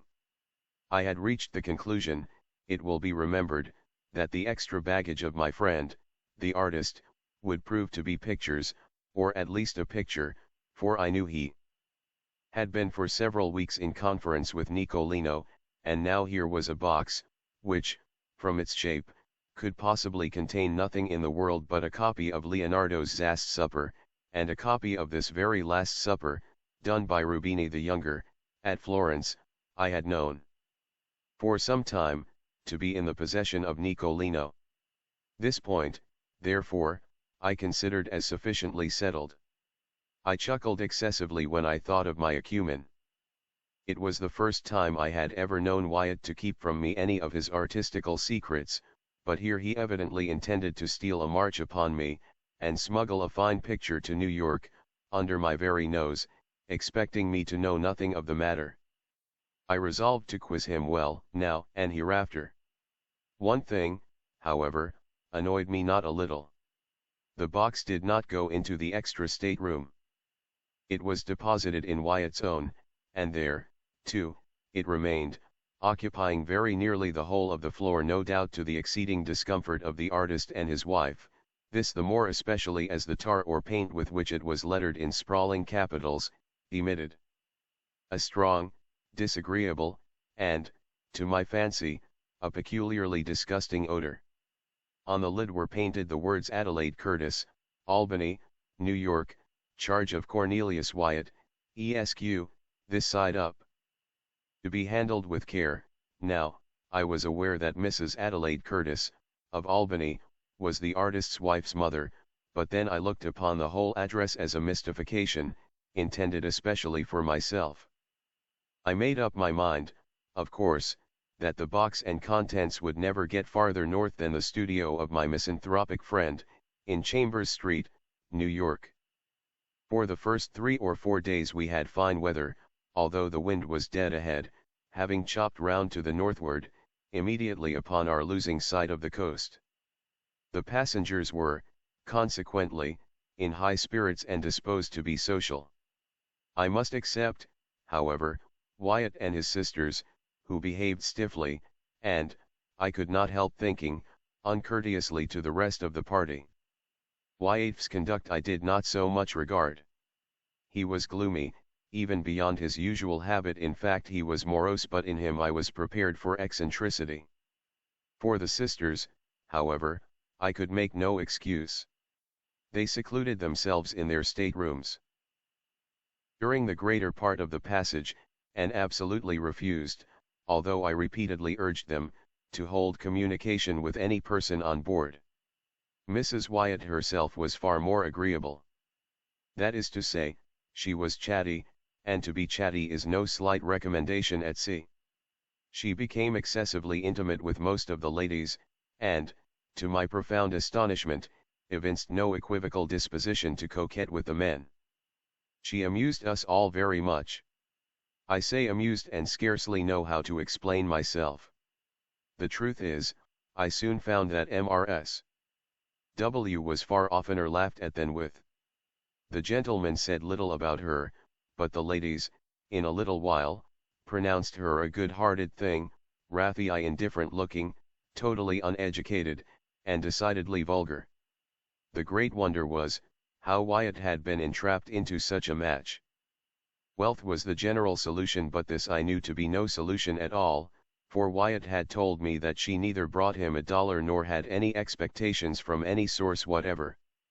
He had married, he said, to love, and for love only, and his bride was far more than worthy of his love. When I thought of these expressions, on the part of my friend, I confess that I felt indescribably puzzled. Could it be possible that he was taking leave of his senses? What else could I think? He, so refined, so intellectual, so fastidious, with so exquisite a perception of the faulty, and so keen an appreciation of the beautiful. To be sure, the lady seemed especially fond of him. Particularly so in his absence, when she made herself ridiculous by frequent quotations of what had been said by her beloved husband, Mr. Wyatt. The word husband seemed forever to use one of her own delicate expressions forever on the tip of her tongue. In the meantime, it was observed by all on board, that he avoided her in the most pointed manner, and, for the most part, shut himself up alone in his stateroom, where, in fact, he might have been said to live altogether, leaving his wife at full liberty to amuse herself as she thought best, in the public society of the main cabin. My conclusion, from what I saw and heard, was, that the artist, by some unaccountable freak of fate, or perhaps in some fit of enthusiastic and fanciful passion, had been induced to unite himself with a person altogether beneath him, and that the natural result, entire and speedy disgust had ensued. I pitied him from the bottom of my heart, but could not, for that reason, quite forgive his incommunicativeness in the matter of the Zast's supper. For this I resolved to have my revenge. One day he came upon deck, and, Taking his arm as had been my wont, I sauntered with him backward and forward. His gloom, however, which I considered quite natural under the circumstances, seemed entirely unabated. He said little, and that moodily, and with evident effort. I ventured a jest or two, and he made a sickening attempt at a smile. Poor fellow! As I thought of his wife, I wondered that he could have heart to put on even the semblance of mirth. At last I ventured a home thrust. I determined to commence a series of covert insinuations, or innuendos, about the oblong box just to let him perceive, gradually, that I was not altogether the butt, or victim, of his little bit of pleasant mystification. My first observation was by way of opening a masked battery. I said something about the peculiar shape of that box, and, as I spoke the words, I smiled knowingly, winked, and touched him gently with my forefinger in the ribs. The manner in which Wyatt received this harmless pleasantry convinced me, at once, that he was mad. At first he stared at me as if he found it impossible to comprehend the witticism of my remark, but as its point seemed slowly to make its way into his brain, his eyes, in the same proportion, seemed protruding from their sockets. Then he grew very red, then hideously pale, then, as if highly amused with what I had insinuated, he began a loud and boisterous laugh, which, to my astonishment, he kept up, with gradually increasing vigor, for 10 minutes or more. In conclusion, he fell flat and heavily upon the deck. When I ran to uplift him, to all appearance he was dead. I called assistance, and, with much difficulty, we brought him to himself. Upon reviving he spoke incoherently for some time. At length we bled him and put him to bed. The next morning he was quite recovered, so far as regarded his mere bodily health. Of his mind I say nothing, of course. I avoided him during the rest of the passage, by advice of the captain, who seemed to coincide with me altogether in my views of his insanity, but cautioned me to say nothing on this head to any person on board. Several circumstances occurred immediately after this fit of Wyatt's, which contributed to heighten the curiosity with which I was already possessed. Among other things, this, I had been nervous, drank too much strong green tea, and slept ill at night. In fact, for 2 nights I could not be properly said to sleep at all. Now, my stateroom opened into the main cabin, or dining room, as did those of all the single men on board. Wyatt's 3 rooms were in the after cabin, which was separated from the main one by a slight sliding door, never locked even at night. As we were almost constantly on a wind, and the breeze was not a little stiff, the ship heeled to leeward very considerably, and whenever her starboard side was to leeward, the sliding door between the cabins slid open, and so remained, nobody taking the trouble to get up and shut it. But my berth was in such a position, had when my own stateroom door was open, as well as the sliding door in question, and my own door was always open on account of the heat, I could see into the after cabin quite distinctly, and just at that portion of it, too, where were situated the staterooms of Mr. Wyatt. Well, during 2 nights not consecutive, while I lay awake, I clearly saw Mrs. W., about 11 o'clock upon each night, steal cautiously from the stateroom of Mr. W., and enter the extra room, where she remained until daybreak, when she was called by her husband and went back. That they were virtually separated was clear. They had separate apartments, no doubt in contemplation of a more permanent divorce, and here, after all, I thought was the mystery of the extra stateroom. There was another circumstance, too, which interested me much. During the 2 wakeful nights in question, and immediately after the disappearance of Mrs. Wyatt into the extra stateroom, I was attracted by certain singular, cautious, subdued noises in that of her husband. After listening to them for some time, with thoughtful attention, I at length succeeded perfectly in translating their import. They were sounds occasioned by the artist in prying open the oblong box, by means of a chisel and mallet, the latter being apparently muffled, or deadened, by some soft woolen or cotton substance in which its head was enveloped. In this manner I fancied I could distinguish the precise moment when he fairly disengaged the lid, also, that I could determine when he removed it altogether, and when he deposited it upon the lower berth in his room. This latter point I knew, for example, by certain slight taps which the lid made in striking against the wooden edges of the berth, as he endeavored to lay it down very gently, there being no room for it on the floor.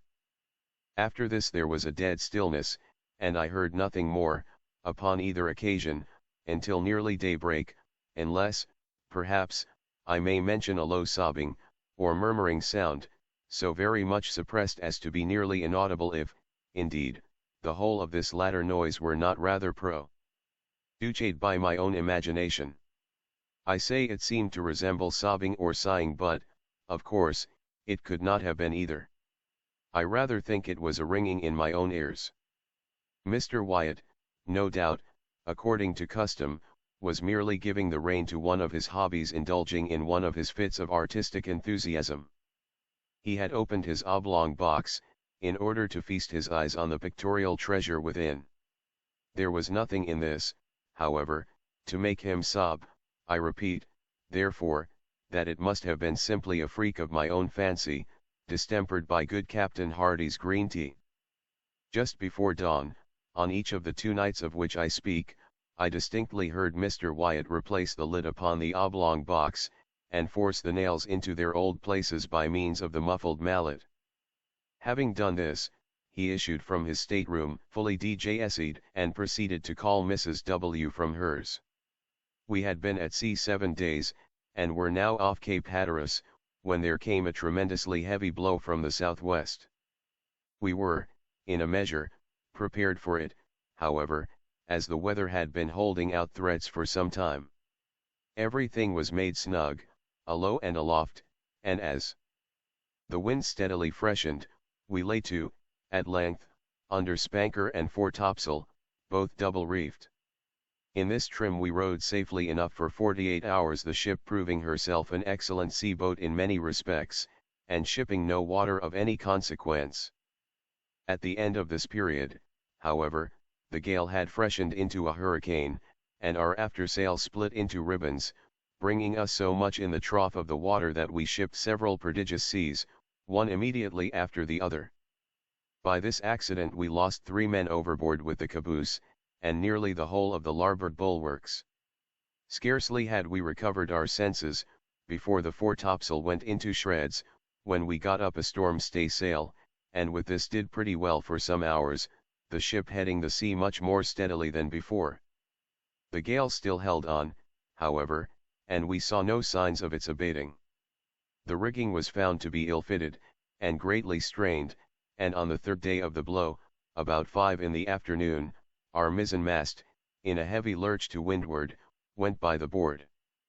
For an hour or more, we tried in vain to get rid of it, on account of the prodigious rolling of the ship, and, before we had succeeded, the carpenter came aft and announced 4 feet water in the hold. To add to our dilemma, we found the pumps choked and nearly useless. All was now confusion and despair, but an effort was made to lighten the ship by throwing overboard as much of her cargo as could be reached, and by cutting away the 2 masts that remained. This we at last accomplished, but we were still unable to do anything at the pumps, and, in the meantime, the leak gained on us very fast. At sundown, the gale had sensibly diminished in violence, and, as the sea went down with it, we still entertained faint hopes of saving ourselves in the boats. At 8 p.m., the clouds broke away to windward, and we had the advantage of a full moon, a piece of good fortune which served wonderfully to cheer our drooping spirits. After incredible labor we succeeded, at length, in getting the longboat over the side without material accident, and into this we crowded the whole of the crew and most of the passengers. This party made off immediately, and, after undergoing much suffering, finally arrived, in safety, at Ocracoke Inlet, on the 3rd day after the wreck. 14 passengers, with the captain, remained on board, resolving to trust their fortunes to the jolly boat at the stern. We lowered it without difficulty, although it was only by a miracle that we prevented it from swamping as it touched the water. It contained, when afloat, the captain and his wife, Mr. Wyatt and party, a Mexican officer, wife, 4 children, and myself, with a Negro valet. We had no room, of course, for anything except a few positively necessary instruments, some provisions, and the clothes upon our backs. No one had thought of even attempting to save anything more. What must have been the astonishment of all, then, when, having proceeded a few fathoms from the ship, Mr. Wyatt stood up in the stern sheets, and coolly demanded of Captain Hardy that the boat should be put back for the purpose of taking in his oblong box. "Sit down, Mr. Wyatt," replied the captain, somewhat sternly, "you will capsize us if you do not sit quite still. Our gunwale is almost in the water now." "The box," vociferated Mr. Wyatt, still standing. "The box, I say. Captain Hardy, you cannot, you will not refuse me. Its weight will be but a trifle, it is nothing, mere nothing. By the mother who bore you, for the love of heaven, by your hope of salvation, I implore you to put back for the box." The captain, for a moment, seemed touched by the earnest appeal of the artist, but he regained his stern composure, and merely said, "Mr. Wyatt, you are mad. I cannot listen to you. Sit down, I say, or you will swamp the boat. Stay, hold him, seize him. He is about to spring overboard. There, I knew it, he is over." As the captain said this, Mr. Wyatt, in fact, sprang from the boat, and, as we were yet in the lee of the wreck, succeeded, by almost superhuman exertion, in getting hold of a rope which hung from the fore chains. In another moment he was on board, and rushing frantically down into the cabin. In the meantime, we had been swept astern of the ship, and being quite out of her lee, were at the mercy of the tremendous sea which was still running. We made a determined effort to put back, but our little boat was like a feather in the breath of the tempest. We saw at a glance that the doom of the unfortunate artist was sealed. As our distance from the wreck rapidly increased, the madman, for as such only could we regard him, was seen to emerge from the companionway, up which by dint of strength that appeared gigantic, he dragged, bodily, the oblong box. While we gazed in the extremity of astonishment, he passed, rapidly, several turns of a 3-inch rope, first around the box and then around his body.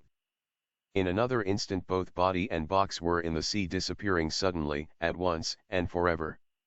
We lingered a while sadly upon our oars, with our eyes riveted upon the spot. At length we pulled away. The silence remained unbroken for an hour. Finally, I hazarded a remark. "Did you observe, Captain, how suddenly they sank?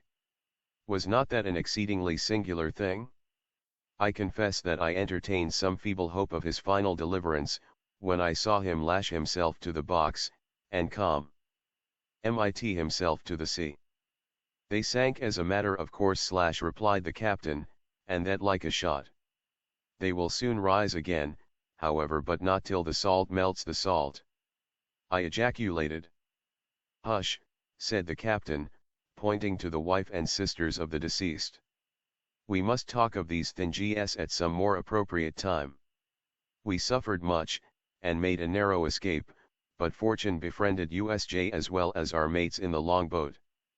We landed, in fine, more dead than alive, after 4 days of intense distress, upon the beach opposite Roanoke Island.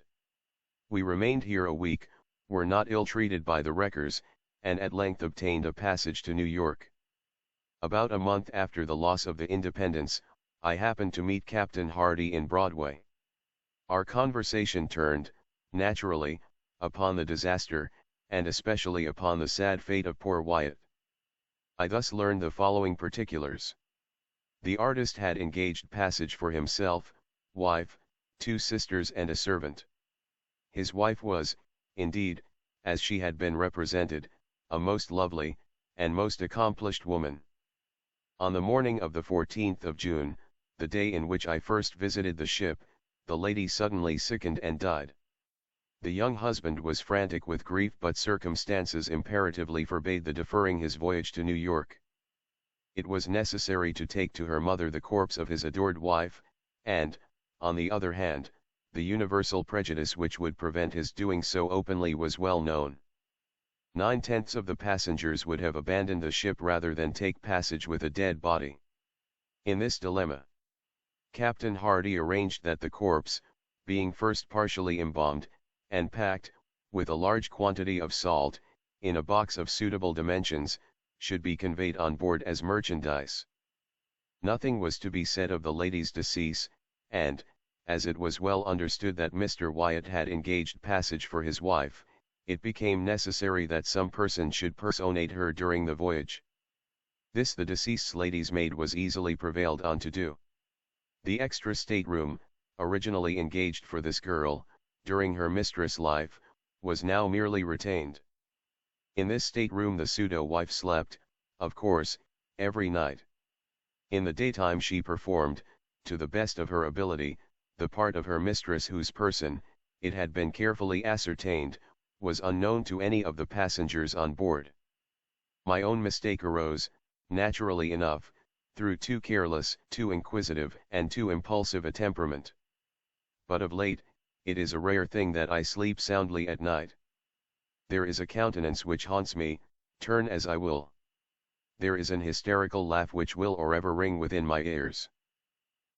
A tale containing an allegory the gods do bear and will yo in kings the things which they abhor in rascal roots. Buckhurst's tragedy of Tur-X and Por-X about 12 o'clock, one night in the month of October, and during the chivalrous reign of the third Edward, 2 seamen belonging to the crew of the Free and Easy, a trading schooner plying between Sluis and the Thames, and then at anchor in that river, were much astonished to find themselves seated in the tap-room of an alehouse in the parish of St.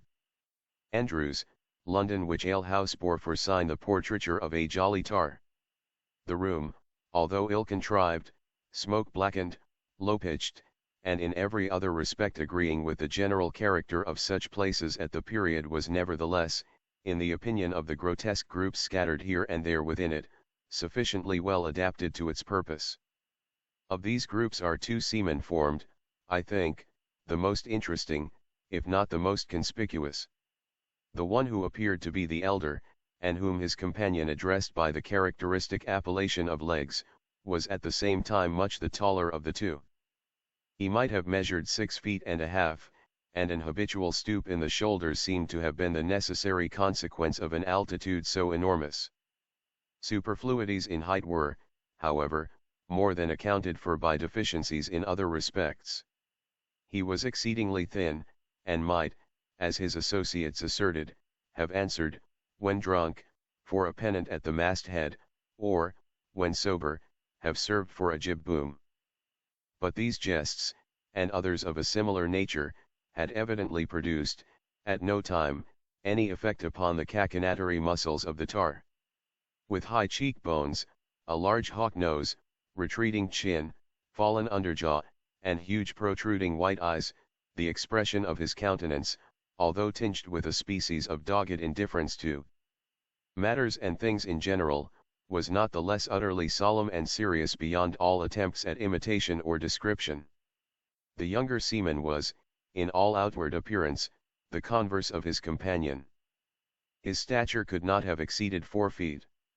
A pair of stumpy bow legs supported his squat, unwieldy figure, while his usually short and thick arms, with no ordinary fists at their extremities, swung off dangling from his sides like the fins of a sea turtle. Small eyes, of no particular color, twinkled far back in his head.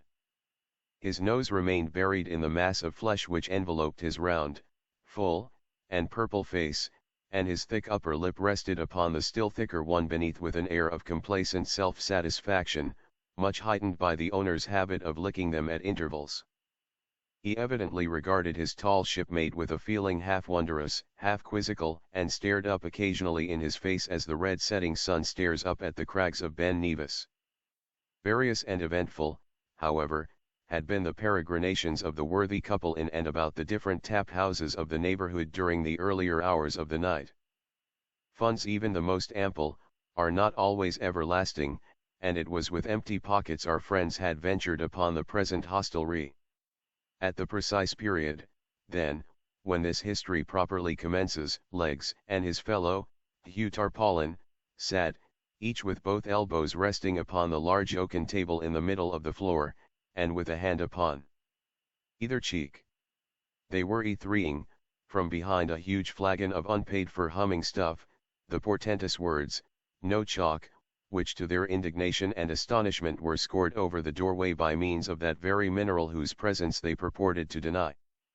Not that the gift of deciphering written characters, a gift among the commonalty of that day considered little less cabalistical than the art of inditing, could, in strict justice, have been laid to the charge of either disciple of the sea, but there was, to say the truth, a certain twist in the formation of the letters, an indescribable lurch about the whole, which foreboded, in the opinion of both seamen, a long run of dirty weather, and determined them at once, in the allegorical words of Legs himself, to pump ship, clew up all sail, and scud before the wind. Having accordingly disposed of what remained of the ale, and looped up the points of their short doublets, they finally made a bolt for the street. Although Tarpaulin rolled twice into the fireplace, mistaking it for the door, yet their escape was at length happily effected, and half after 12 o'clock found our heroes ripe for mischief, and running for life down a dark alley in the direction of St. Andrew's Stair, hotly pursued by the landlady of the Jolly Tar. At the epoch of this eventful tale, and periodically, for many years before and after, all England, but more especially the metropolis, resounded with the fearful cry of plague. The city was in a great measure populated, and in those horrible regions, in the vicinity of the Thames, where, amid the dark, narrow, and filthy lanes and alleys, the demon of disease was supposed to have had his nativity. Awe, terror, and superstition were alone to be found stalking abroad. By authority of the king such districts were placed under ban, and all persons forbidden, under pain of death, to intrude upon their dismal solitude. Yet neither the mandate of the monarch, nor the huge barriers erected at the entrances of the streets, nor the prospect of that loathsome death which, with almost absolute certainty, overwhelmed the wretch whom no peril could deter from the adventure, prevented the unfurnished and untenanted dwellings from being stripped, by the hand of nightly rapine, of every article, such as iron, brass, or lead work, which could in any manner be turned to a profitable account. Above all, it was usually found, upon the annual winter opening of the barriers, that locks, bolts, and secret cellars had proved but slender protection to those rich stores of wines and liquors which, in consideration of the risk and trouble of removal, many of the numerous dealers having shops in the neighborhood had consented to trust, during the period of exile, to so insufficient a security. But there were very few of the terror-stricken people who attributed these doings to the agency of human hands.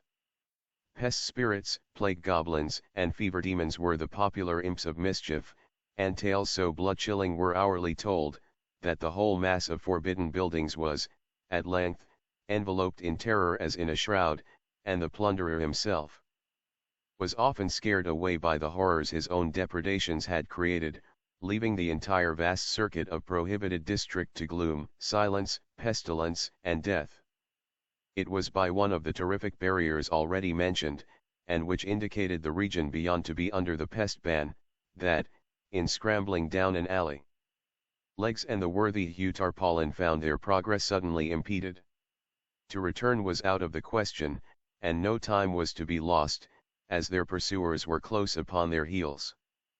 With thoroughbred seamen to clamber up the roughly fashioned plank work was a trifle, and, maddened with the twofold excitement of exercise and liquor, they leaped unhesitatingly down within the enclosure, and holding on their drunken course with shouts and yellings, were soon bewildered in its noisome and intricate recesses. Had they not, indeed, been intoxicated beyond moral sense, their reeling footsteps must have been palsied by the horrors of their situation. The air was cold and misty. The paving stones, loosened from their beds, lay in wild disorder amid the tall, rank grass, which sprang up around the feet and ankles. Fallen houses choked up the streets. The most fetid and poisonous smells everywhere prevailed, and by the aid of that ghastly light which, even at midnight, never fails to emanate from a vapory and pestilential atmosphere, might be discerned lying in the bypaths and alleys, or rotting in the windowless habitations, the carcass of many a nocturnal plunderer arrested by the hand of the plague in the very perpetration of his robbery. But it lay not in the power of images, or sensations, or impediments such as these, to stay the course of men who, naturally brave, and at that time especially, brimful of courage and of humming stuff, would have reeled, as straight as their condition might have permitted, undauntedly into the very jaws of death. Onward, still onward stalked the grim legs, making the desolate solemnity echo and re-echo with yells like the terrific war-whoop of the Indian, and onward, still onward rolled the dumpy tarpaulin, hanging on to the doublet of his more active companion, and, far surpassing the latter's most strenuous exertions in the way of vocal music, by bull-roarings in basso, from the profundity of his stentorian lungs. They had now evidently reached the stronghold of the pestilence. Their way at every step or plunge grew more noisome and more horrible, the paths more narrow and more intricate. Huge stones and beams failing momently from the decaying roofs above them, gave evidence, by their sullen and heavy descent, of the vast height of the surrounding houses, and, while actual exertion became necessary to force a passage through frequent heaps of rubbish, it was by no means seldom that the hand fell upon a skeleton or rested upon a more fleshy corpse. Suddenly, as the seamen stumbled against the entrance of a tall and ghastly-looking building, a yell more than usually shrill from the throat of the excited legs, was replied to from within, in a rapid succession of wild, laughter-like, and fiendish shrieks. Nothing daunted at sounds which, of such a nature, at such a time, and in such a place, might have curdled the very blood in hearts less irrevocably on fire, the drunken couple rushed headlong against the door, burst it open, and staggered into the midst of things with a volley of curses. The room within which they found themselves proved to be the shop of an undertaker, but an open trap-door, in a corner of the floor near the entrance, looked down upon a long range of wine cellars, whose depths the occasional sound of bursting bottles proclaimed to be well stored with their appropriate contents. In the middle of the room stood a table, in the center of which again arose a huge tub of what appeared to be punch. Bottles of various wines and cordials, together with jugs, pitchers, and flagons of every shape and quality, were scattered profusely upon the board. Around it, upon coffin trestles, was seated a company of 6. This company I will endeavor to delineate one by one. Fronting the entrance, and elevated a little above his companions, sat a personage who appeared to be the president of the table. His stature was gaunt and tall, and legs was confounded to behold in him a figure more emaciated than himself. His face was as yellow as saffron, but no feature, excepting one alone, was sufficiently marked to merit a particular description. This one consisted in a forehead so unusually and hideously lofty, as to have the appearance of a bonnet or crown of flesh superadded upon the natural head. His mouth was puckered and dimpled into an expression of ghastly affability, and his eyes, as indeed the eyes of all at table, were glazed over with the fumes of intoxication. This gentleman was clothed from head to foot in a richly embroidered black silk velvet pall, wrapped negligently around his form after the fashion of a Spanish cloak. His head was stuck full of sable hearse plumes, which he nodded to and fro with a jaunty and knowing air, and, in his right hand, he held a huge human thigh bone, with which he appeared to have been just knocking down some member of the company for a song. Opposite him, and with her back to the door, was a lady of no whit the less extraordinary character. Although quite as tall as the person just described, she had no right to complain of his unnatural emaciation. She was evidently in the last stage of a dropsy, and her figure resembled nearly that of the huge puncheon of October beer which stood, with the head driven in, close by her side, in a corner of the chamber. Her face was exceedingly round, red, and full, and the same peculiarity, or rather want of peculiarity, attached itself to her countenance, which I before mentioned in the case of the president, that is to say, Only one feature of her face was sufficiently distinguished to need a separate characterization, indeed. The acute Tarpaulin immediately observed that the same remark might have applied to each individual person of the party, every one of whom seemed to possess a monopoly of some particular portion of physiognomy. With the lady in question this portion proved to be the mouth. Commencing at the right ear, it swept with a terrific chasm to the left, the short pendants which she wore in either auricle continually bobbing into the aperture. She made, however, every exertion to keep her mouth closed and look dignified, in a dress consisting of a newly starched and ironed shroud coming up close under her chin, with a crimp-plaid ruffy of cambric muslin. At her right hand sat a diminutive young lady whom she appeared to patronize. This delicate little creature, in the trembling of her wasted fingers, in the livid hue of her lips, and in the slight hectic spot which tinged her otherwise leaden complexion, gave evident indications of a galloping consumption. An air of extreme automne, however, pervaded her whole appearance. She wore in a graceful and dégagé manner, a large and beautiful winding sheet of the finest India lawn, her hair hung in ringlets over her neck, a soft smile played about her mouth, but her nose, extremely long, thin, sinuous, flexible, and pimpled, hung down far below. Her underlip, and, in spite of the delicate manner in which she now and then moved it to one side or the other with her tongue, gave to her countenance a somewhat equivocal expression. 725 over against her, and upon the left of the dropsical lady, was seated a little puffy, wheezing, and gouty old man, whose cheeks reposed upon the shoulders of their owner, like two huge bladders of Oporto wine. With his arms folded, and with one bandaged leg deposited upon the table, he seemed to think himself entitled to some consideration. He evidently prided himself much upon every inch of his personal appearance, but took more especial delight in calling attention to his gaudy-colored surtout. This, to say the truth, must have cost him no little money, and was made to fit him exceedingly well, being fashioned from one of the curiously embroidered silken covers appertaining to those glorious escutcheons which, in England and elsewhere, are customarily hung up, in some conspicuous place, upon the dwellings of departed aristocracy. Next to him, and at the right hand of the president, was a gentleman in long white hose and cotton drawers. His frame shook, in a ridiculous manner, with a fit of what Tarpaulin called the horrors. His jaws, which had been newly shaved, were tightly tied up by a bandage of muslin, and his arms being fastened in a similar way at the wrists, prevented him from helping himself too freely to the liquors upon the table, a precaution rendered necessary, in the opinion of Legs, by the peculiarly sottish and wine-bibbing cast of his visage. A pair of prodigious ears, nevertheless, which it was no doubt found impossible to confine, towered away into the atmosphere of the apartment, and were occasionally pricked up in a spasm, at the sound of the drawing of a cork. Fronting him, sixthly and lastly, was situated a singularly stiff-looking personage, who, being afflicted with paralysis, must, to speak seriously, have felt very ill at ease in his unaccommodating habiliments. He was habited, somewhat uniquely, in a new and handsome mahogany coffin.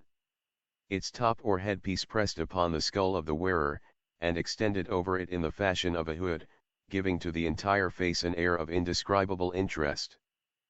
Armholes had been cut in the sides for the sake not more of elegance than of convenience, but the dress, nevertheless, prevented its proprietor from sitting as erect as his associates, and as he lay reclining against his trestle, at an angle of 45 degrees, a pair of huge goggle eyes rolled up their awful whites toward the ceiling in absolute amazement at their own enormity. Before each of the party lay a portion of a skull, which was used as a drinking cup. Overhead was suspended a human skeleton, by means of a rope tied round one of the legs and fastened to a ring in the ceiling. The other limb, confined by no such fetter, stuck off from the body at right angles, causing the whole loose and rattling frame to dangle and twirl about at the caprice of every occasional puff of wind which found its way into the apartment. In the cranium of this hideous thing lay a quantity of ignited charcoal, which threw a fitful but vivid light over the entire scene. While coffins, and other wares appertaining to the shop of an undertaker, were piled high up around the room, and against the windows, preventing any ray from escaping into the street. At sight of this extraordinary assembly, and of their still more extraordinary paraphernalia, our two seamen did not conduct themselves with that degree of decorum which might have been expected. Legs, leaning against the wall near which he happened to be standing, dropped his lower jaw still lower than usual, and spread open his eyes to their fullest extent, while Hugh Tarpaulin, stooping down so as to bring his nose upon a level with the table, and spreading out a palm upon either knee, burst into a long, loud, and obstreperous roar of very ill-timed and immoderate laughter. Without, however, taking offense at behavior so excessively rude, the tall president smiled very graciously upon the intruders, nodded to them in a dignified manner with his head of sable plumes, and, arising, took each by an arm, and led him to a seat which some others of the company had placed in the meantime for his accommodation. Legs to all this offered not the slightest resistance, but sat down as he was directed, while the gallant Hugh, removing his coffin trestle from its station near the head of the table, to the vicinity of the little consumptive lady in the winding sheet, plumped down by her side in high glee, and pouring out a scull of red wine, quaffed it to their better acquaintance. But at this presumption the stiff gentleman in the coffin seemed exceedingly nettled, and serious consequences might have ensued, had not the president, rapping upon the table with his truncheon, diverted the attention of all present to the following speech. It becomes our duty upon the present happy occasion. Avast there, interrupted Legs, looking very serious, avast there a bit, I say, and tell us who the devil ye all are, and what business ye have here, rigged off like the foul fiends, and swilling the snug blue ruin stowed away for the winter by my honest shipmate, Will Wimble, the undertaker.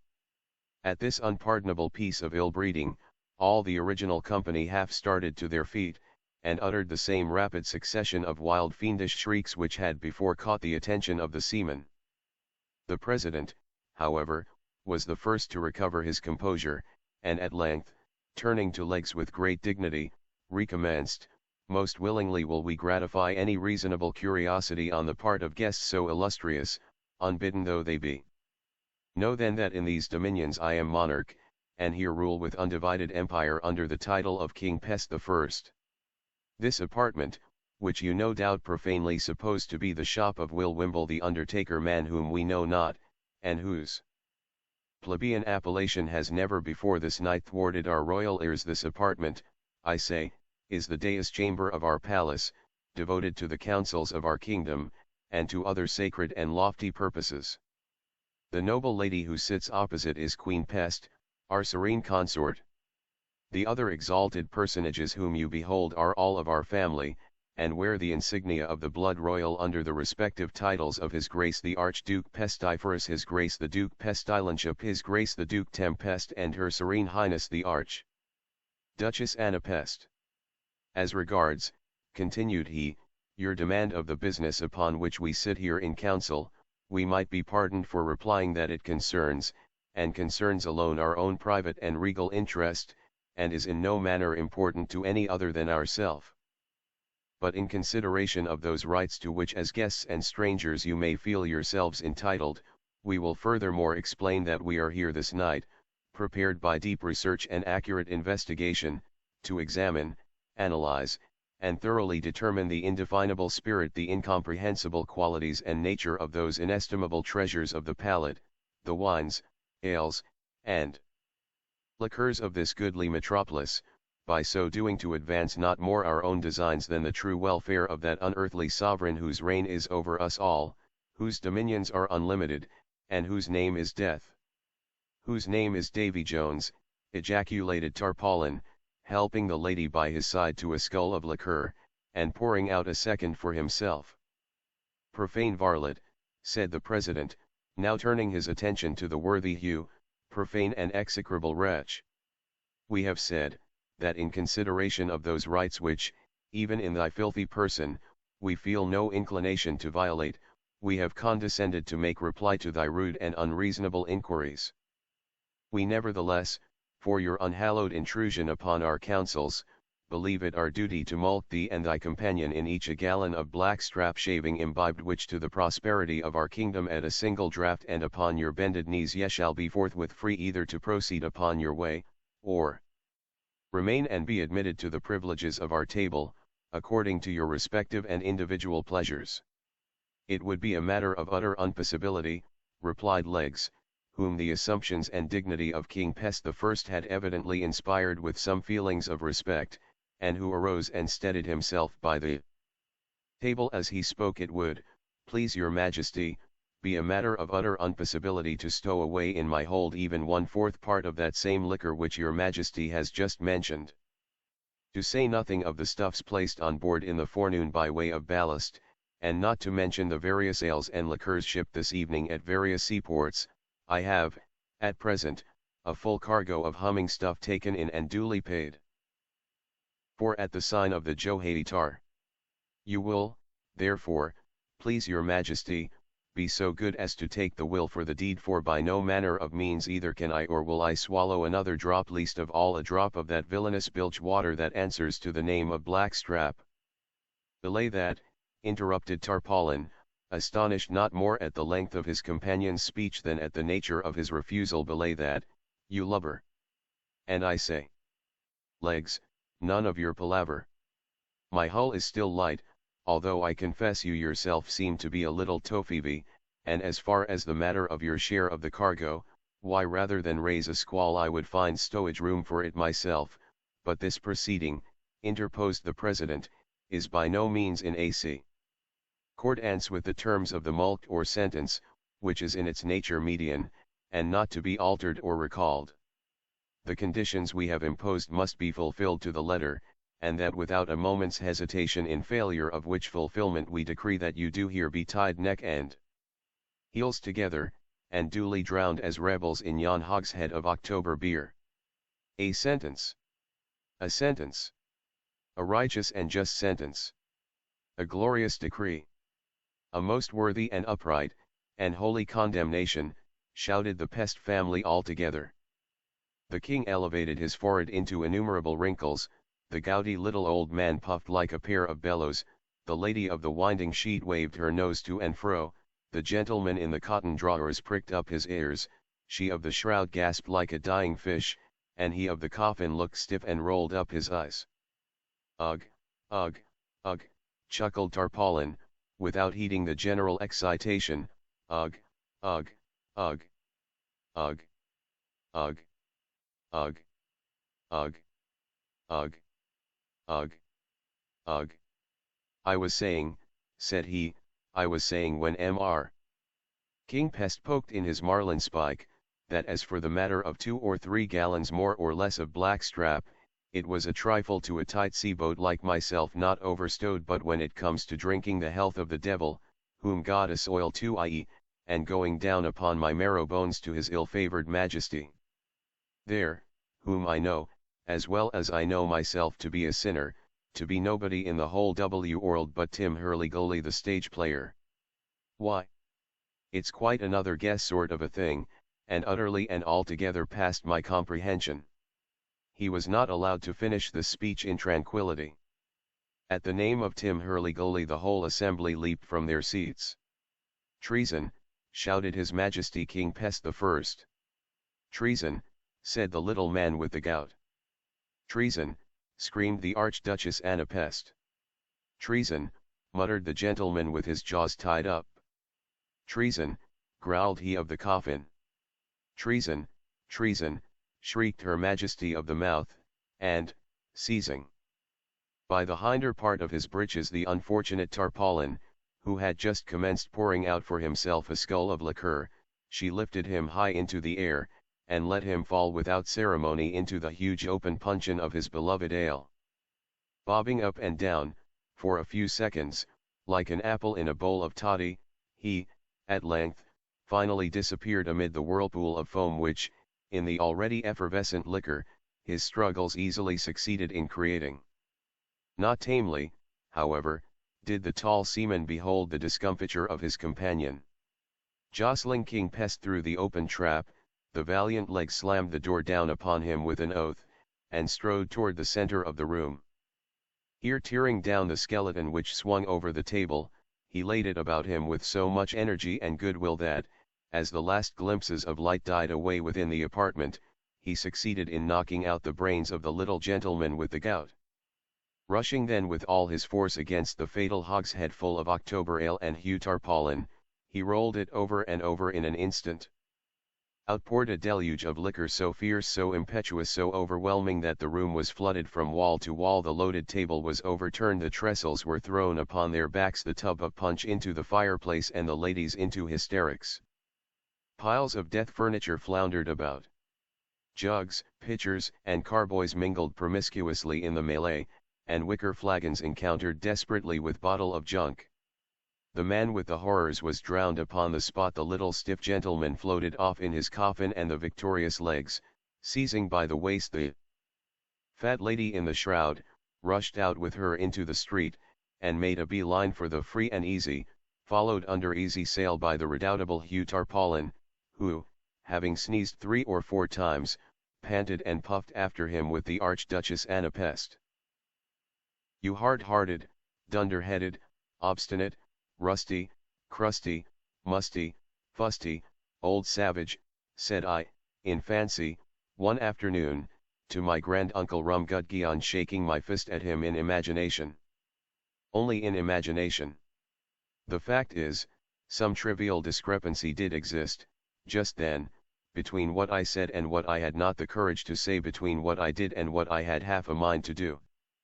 The old porpoise, as I opened the drawing-room door, was sitting with his feet upon the mantelpiece, and a bumper of port in his paw, making strenuous efforts to accomplish the ditty. Rempliton verb vidi. Vidi ton verb pleen.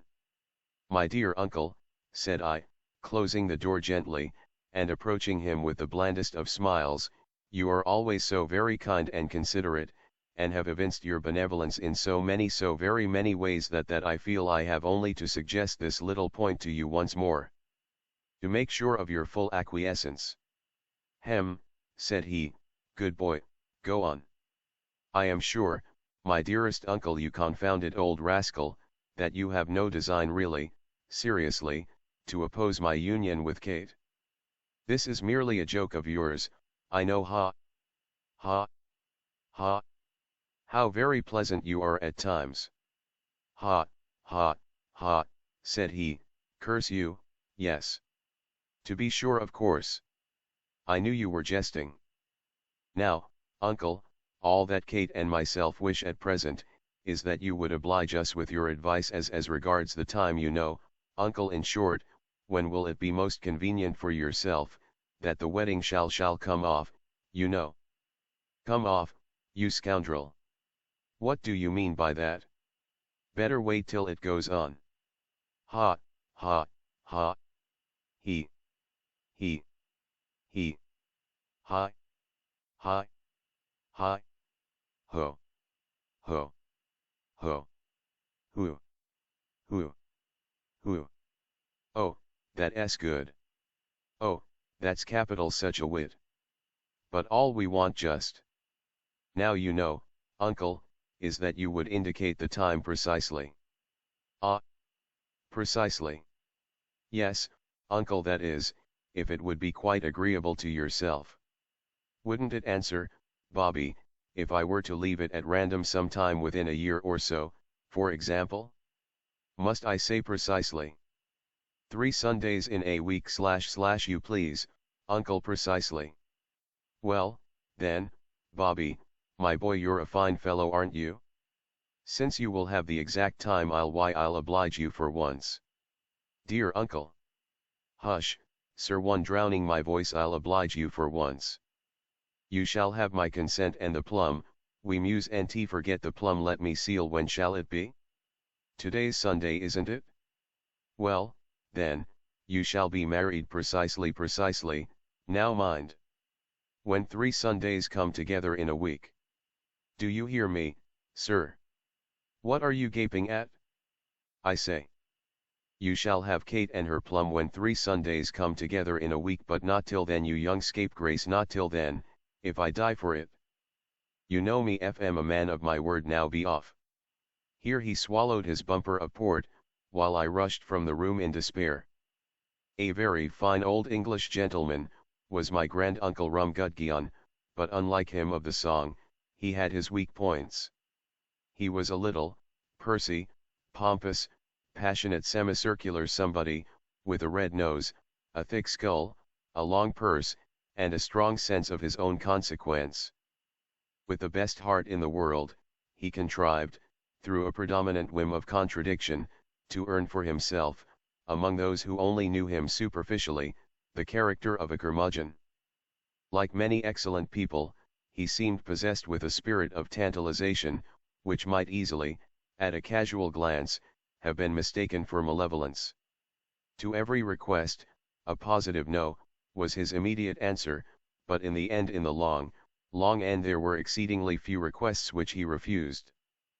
Against all attacks upon his purse he made the most sturdy defense, but the amount extorted from him, at last, was generally in direct ratio with the length of the siege and the stubbornness of the resistance. In charity no one gave more liberally or with a worse grace. For the fine arts, and especially for the belles lettres, he entertained a profound contempt. With this he had been inspired by Casimir Purier, whose pert little query qua un poet estil bon, * he was in the habit of quoting, with a very droll pronunciation, as the ne plus ultra of logical wit. Thus my own inkling for the Muses had excited his entire displeasure.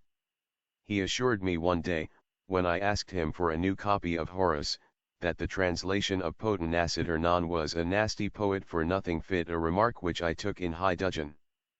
His repugnance to the humanities had, also, much increased of late, by an accidental bias in favor of what he supposed to be natural science.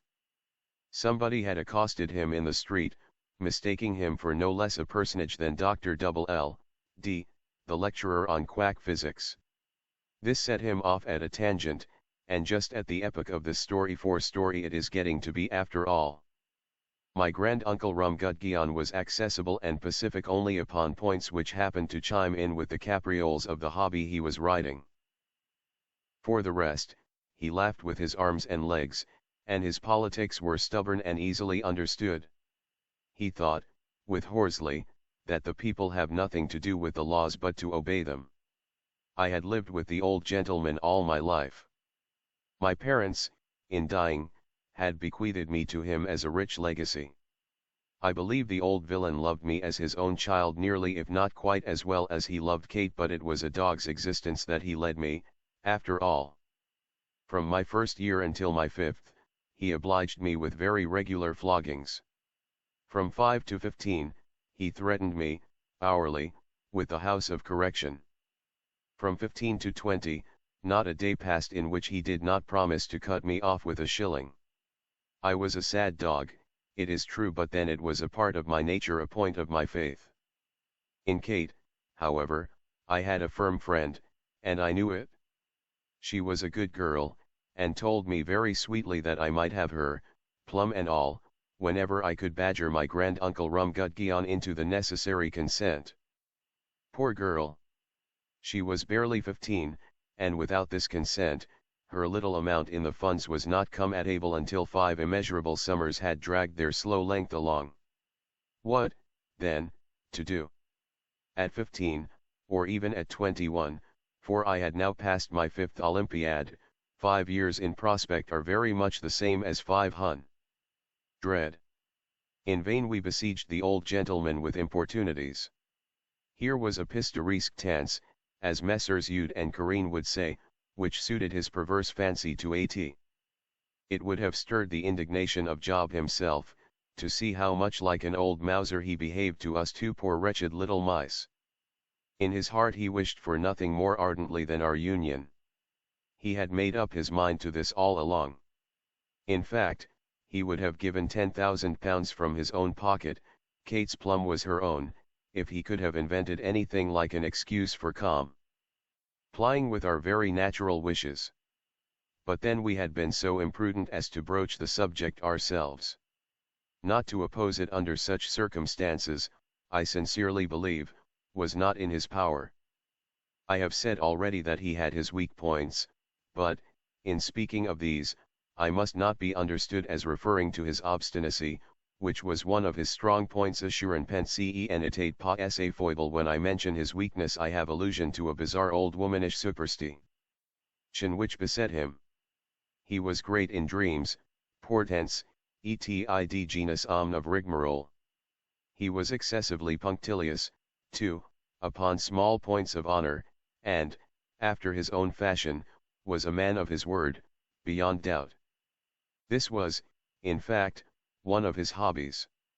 The spirit of his vows he made no scruple of setting at naught, but the letter was a bond inviolable. Now it was this latter peculiarity in his disposition, of which Kate's ingenuity enabled us one fine day, not long after our interview in the dining room, to take a very unexpected advantage, and, having thus, in the fashion of all modern bards and orators, exhausted in prolegomena, all the time at my command, and nearly all the room at my disposal, I will sum up in a few words what constitutes the whole pith of the story. It happened, and so the fates ordered it, that among the naval acquaintances of my betrothed, were two gentlemen who had just set foot upon the shores of England, after a year's absence, each, in foreign travel.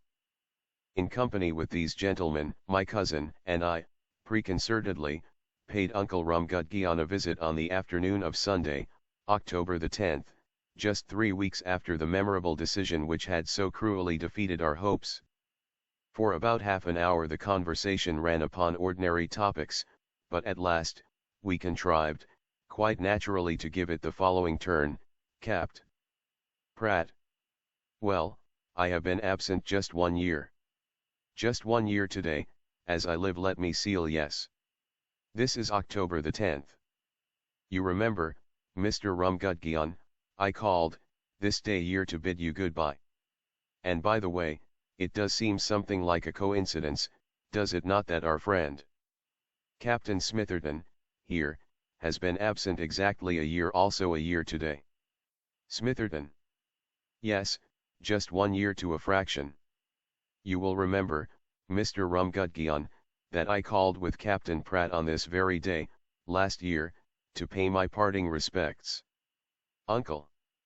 Yes, yes, yes, I remember it very well. Very queer indeed. Both of you gone just 1 year. A very strange coincidence, indeed. Just what Dr. Bubble L.D. would denominate an extraordinary concurrence of events. Dr. Dubcate. Interrupting. To be sure, Papa, it is something strange, but then Captain Pratt and Captain Smitherton didn't go altogether the same route, and that makes a difference, you know. Uncle. I don't know any such thing, you hussy. How should I? I think it only makes the matter more remarkable, Dr. Bubble L.D. Kate. Why, Papa, Captain Pratt went round Cape Horn, and Captain Smitherton doubled the Cape of Good Hope. Uncle. Precisely. The one went east and the other went west, you jade, and they both have gone quite round the world. By the by, Dr. Bubble L.D. Michel. Hurriedly. Captain Pratt, you must come and spend the evening with us tomorrow. You and Smitherton, you can tell us all about your voyage, and we'll have a game of whist. And Pratt. Whist, my dear fellow, you forget. Tomorrow will be Sunday. Some other evening, Kate. Oh, no, fi. Robert's not quite so bad as that. Today's Sunday. Uncle. To be sure, to be sure. Pratt, beg both your pardons, but I can't be so much mistaken. I know tomorrow's Sunday, because Smitherton, much surprised, what are you all thinking about? Wasn't yesterday Sunday, I should like to know. All, yesterday, indeed, you are out. Uncle. Today's Sunday, I say, don't I know? Pratt. Oh no. Tomorrow's Sunday. Smitherton. You are all mad, every one of you. I am as positive that yesterday was Sunday as I am that I sit upon this chair. Kate. Jumping up eagerly. I see it all. Papa, this is a judgment upon Yope, about you know what. Let me alone, and I'll explain it all in a minute. It's a very simple thing, indeed. Captain Smitherton says that yesterday was Sunday, so it was, he is right. Cousin Bobby and Uncle and I say that today is Sunday, so it is, we are right. Captain Pratt maintains that tomorrow will be Sunday, so it will, he is right, too. The fact is, we are all right, and thus 3 Sundays have come together in a week, asterisk Smitherton. After a pause. By the by, Pratt, Kate has us completely. What fools we two are. Mr. Rumgudgeon, the matter stands thus, the earth, you know, is 24,000 miles in circumference. Now this globe of the earth turns upon its own axis, revolves, spins round these 24,000 miles of extent, going from west to east, in precisely 24 hours. Do you understand, Mr. Rumgudgeon? Uncle. To be sure, Dr. Dub. Smitherton.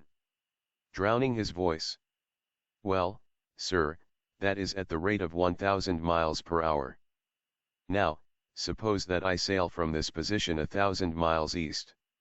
Of course I anticipate the rising of the sun here at London by just 1 hour. I see the sun rise 1 hour before you do. Proceeding, in the same direction, yet another 1,000 miles, I anticipate the rising by 2 hours another 1,000, and I anticipate it by 3 hours, and so on, until I go entirely round the globe, and back to this spot, when, having gone 24,000 miles east, I anticipate the rising of the London sun by no less than 24 hours, that is to say, I am a day in advance of your time. Understand, Uncle. But double L. D. Smitherton. Speaking very loud. Captain Pratt, on the contrary, when he had sailed 1,000 miles west of this position, was an hour, and when he had sailed 24,000 miles west, was 24 hours, or 1 day, behind the time at London. Thus, with me, yesterday was Sunday, thus, with you, today is Sunday, and thus, with Pratt, tomorrow will be Sunday. And what is more, Mr. Rumgudgeon, it is positively clear that we are all right, for there can be no philosophical reason assigned why the idea of one of us should have preference over that of the other. Uncle, eyes. Well, Kate, well, Bobby. This is a judgment upon me, as you say. But I am a man of my word, mark that. You shall have her, boy, plum and all, when you please. Done up, by Jove. 3 Sundays all in a row. I'll go, and take Bubble L. D's opinion upon that. What o'clock is it?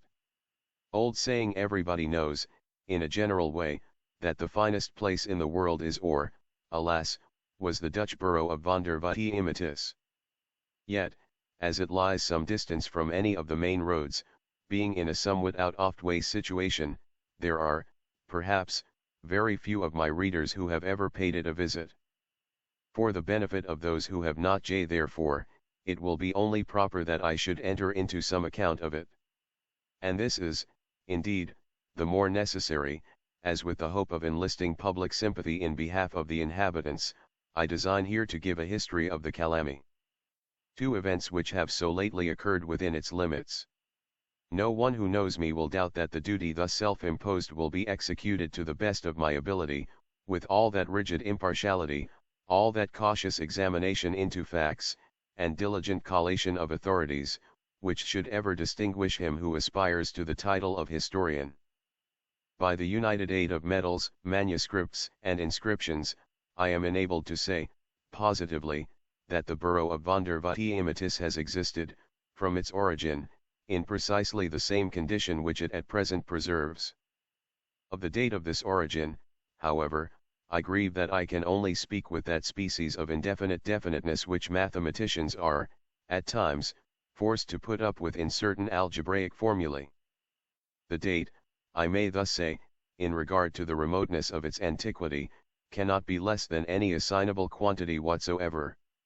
Touching the derivation of the name Vondervoetiematus, I confess myself, with sorrow, equally at fault. Among a multitude of opinions upon this delicate point, some acute, some learned, some sufficiently the reverse, I am able to select nothing which ought to be considered satisfactory. Perhaps the idea of Grogswig, nearly coincident with that of Crowdaplant, is to be cautiously preferred. It runs, Vondervoetiematus vender y leg Vondervoetiematus, quasi und Bladesuttis Obsal, pro Blitzen. This derivation, to say the truth, is still countenanced by some traces of the electric fluid evident on the summit of the steeple of the house of the town council. I do not choose, however, to commit myself on a theme of such importance, and must refer the reader desirous of information, to the Oratiunculo de Rebus Persitter Vetries / of Dunderguts.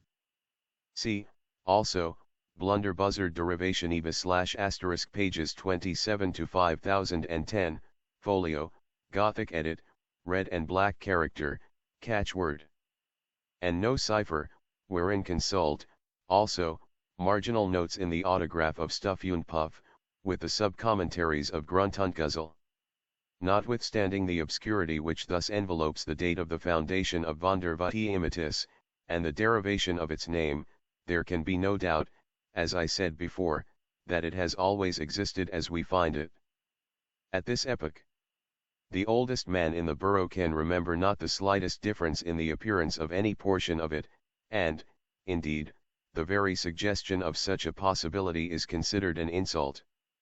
The site of the village is in a perfectly circular valley, about a quarter of a mile in circumference, and entirely surrounded by gentle hills, over whose summit the people have never yet ventured to pass.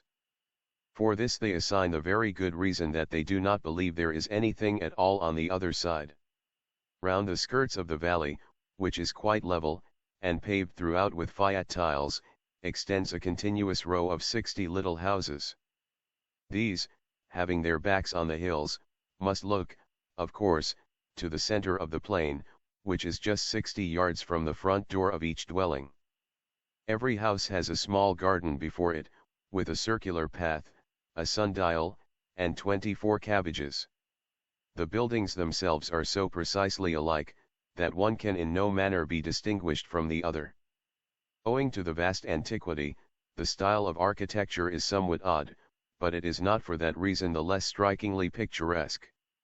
They are fashioned of hard-burned little bricks, red, with black ends, so that the walls look like a chessboard upon a great scale. The gables are turned to the front, and there are cornices, as big as all the rest of the house, over the eaves and over the main doors. The windows are narrow and deep, with very tiny panes and a great deal of sash. On the roof is a vast quantity of tiles with long curly ears. The woodwork, throughout, is of a dark hue, and there is much carving about it, with but a trifling variety of pattern, for, time out of mind, the carvers of Vondervoetiematus have never been able to carve more than 2 objects, a timepiece and a cabbage.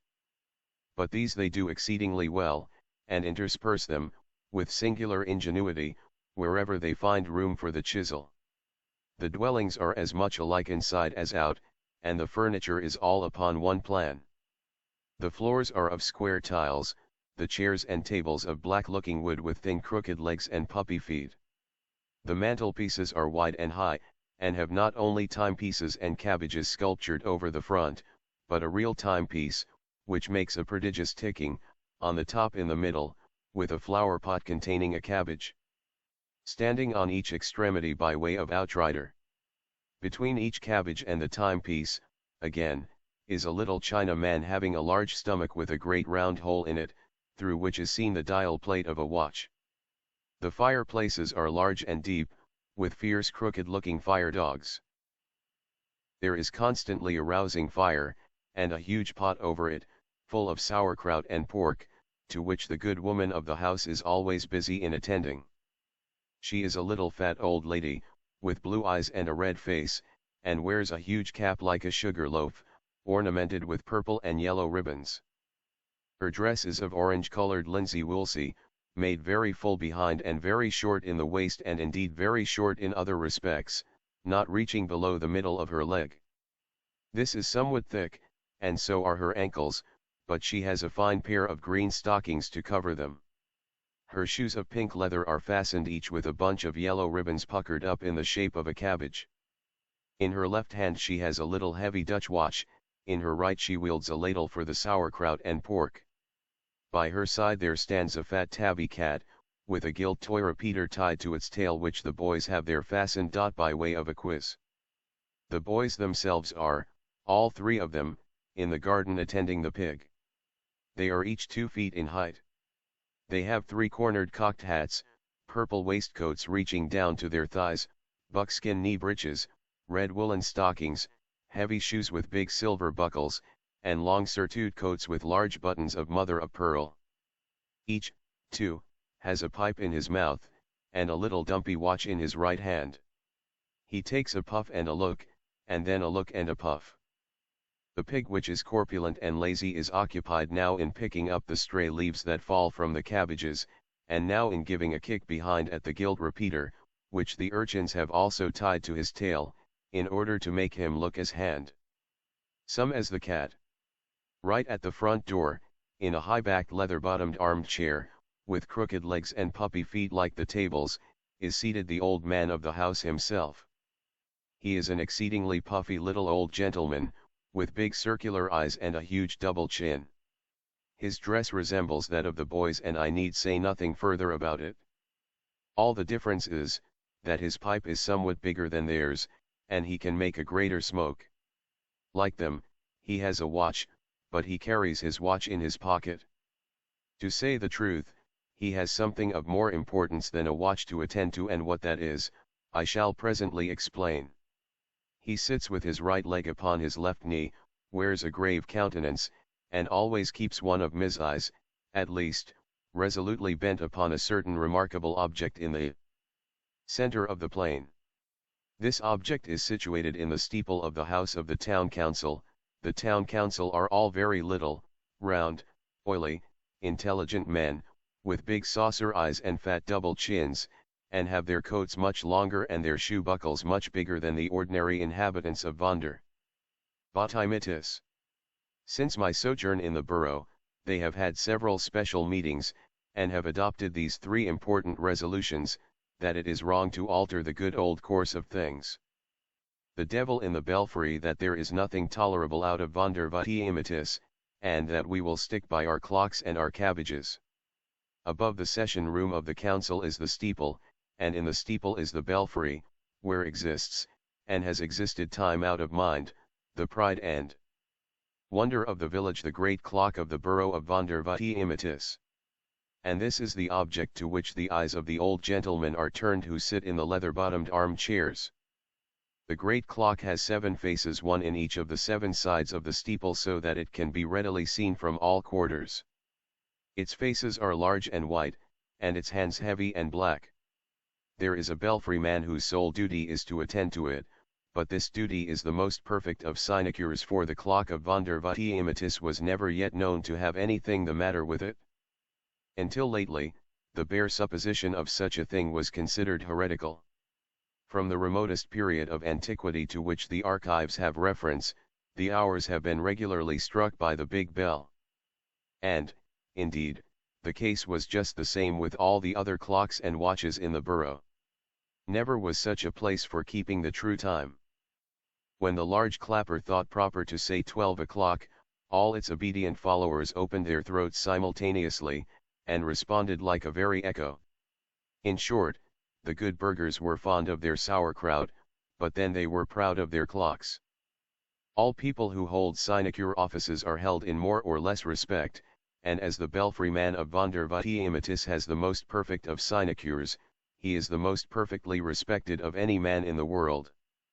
He is the chief dignitary of the borough, and the very pigs look up to him with a sentiment of reverence. His coat tail is very far longer, his pipe, his shoe buckles, his eyes, and his stomach, very far bigger than those of any other old gentleman in the village, and as to his chin, it is not only double, but triple. I have thus painted the happy estate of Vonder Botimitis. Alas, that so fair a picture should ever experience a reverse. There has been long a saying among the wisest inhabitants, that no good can come from over the hills, and it really seemed that the words had in them something of the spirit of prophecy. It wanted 5 minutes of noon, on the day before yesterday, when there appeared a very odd-looking object on the summit of the ridge to the eastward.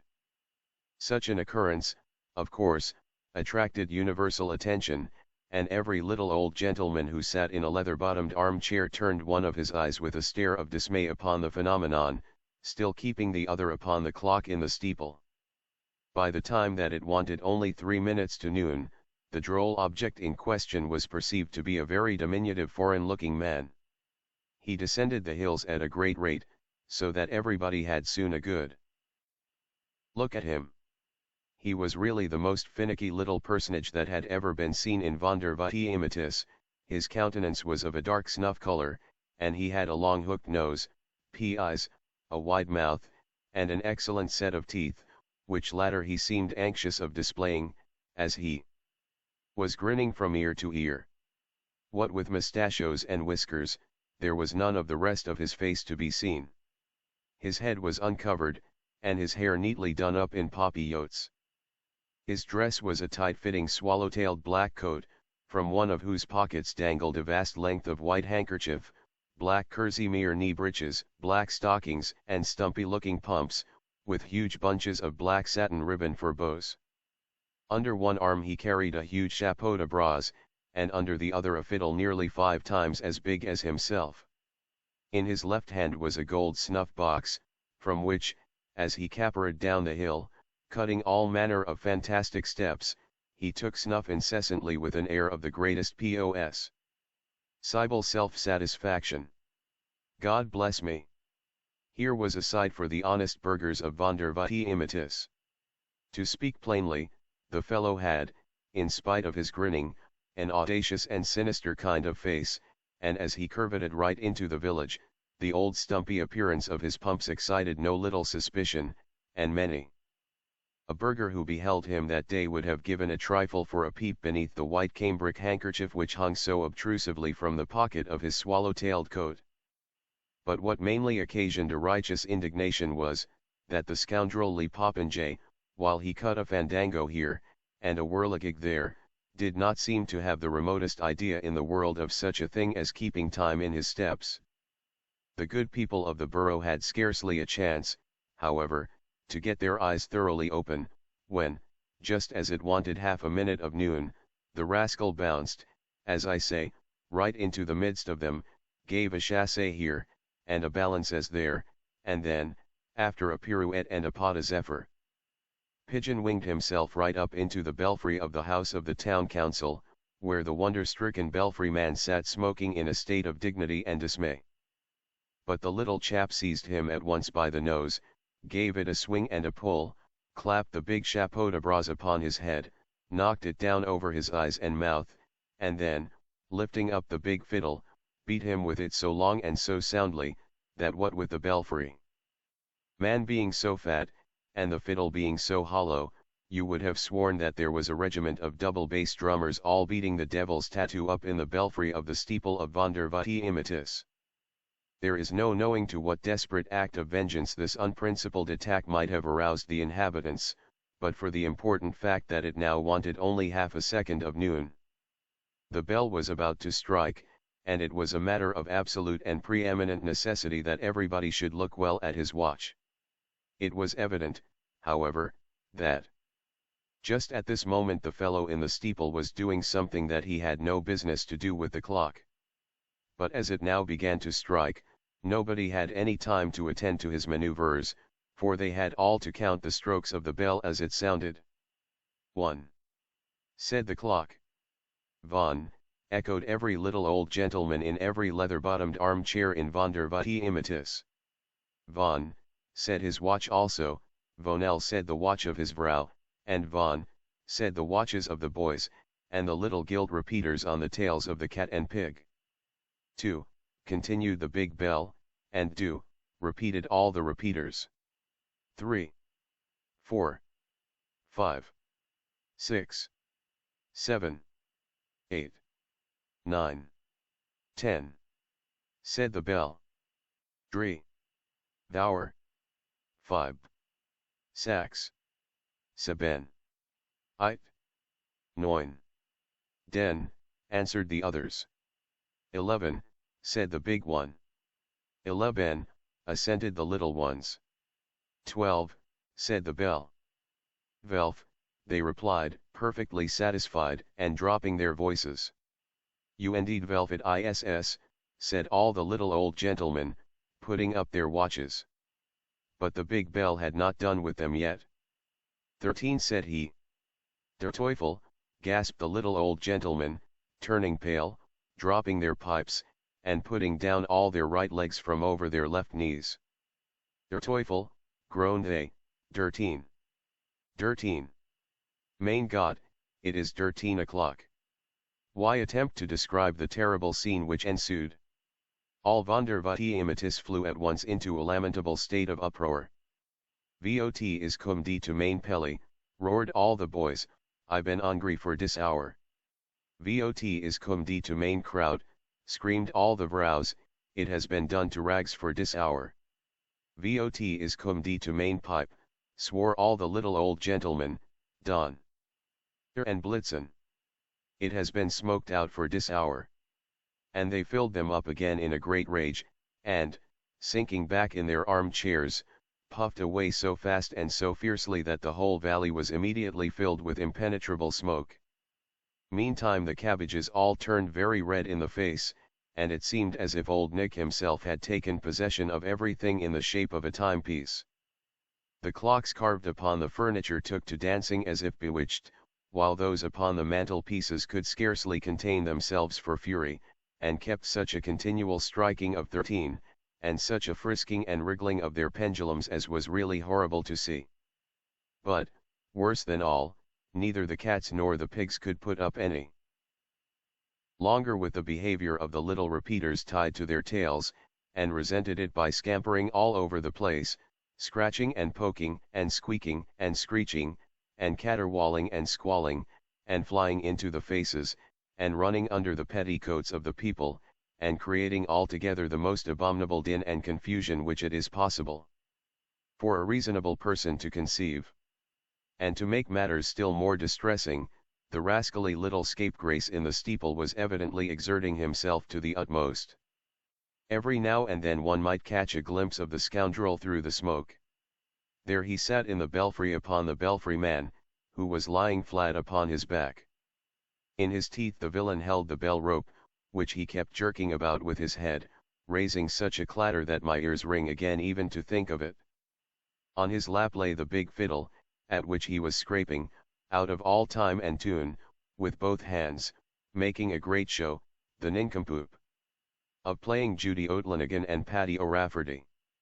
Affairs being thus miserably situated, I left the place in disgust, and now appeal for aid to all lovers of correct time and fine kraut. Let us proceed in a body to the borough, and restore the ancient order of things in Vondervutiimitis by ejecting that little fellow from the steeple. All people went upon their 10 toes in wild wonderment. Bishop Hall's satires I am, that is to say, I was a great man, but I am neither the author of Junius nor the man in the mask, for my name, I believe, is Robert Jones, and I was born somewhere in the city of Fumfudge. The first action of my life was the taking hold of my nose with both hands. My mother saw this and called me a genius. My father wept for joy and presented me with a treatise on nosology. This I mastered before I was breeched.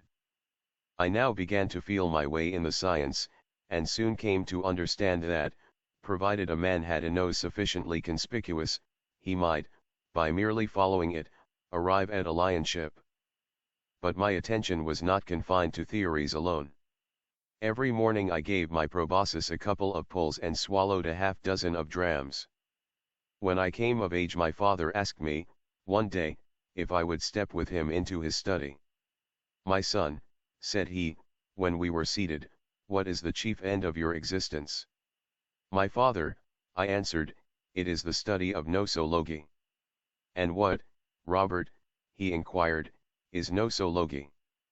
Sir, I said, it is the science of noses.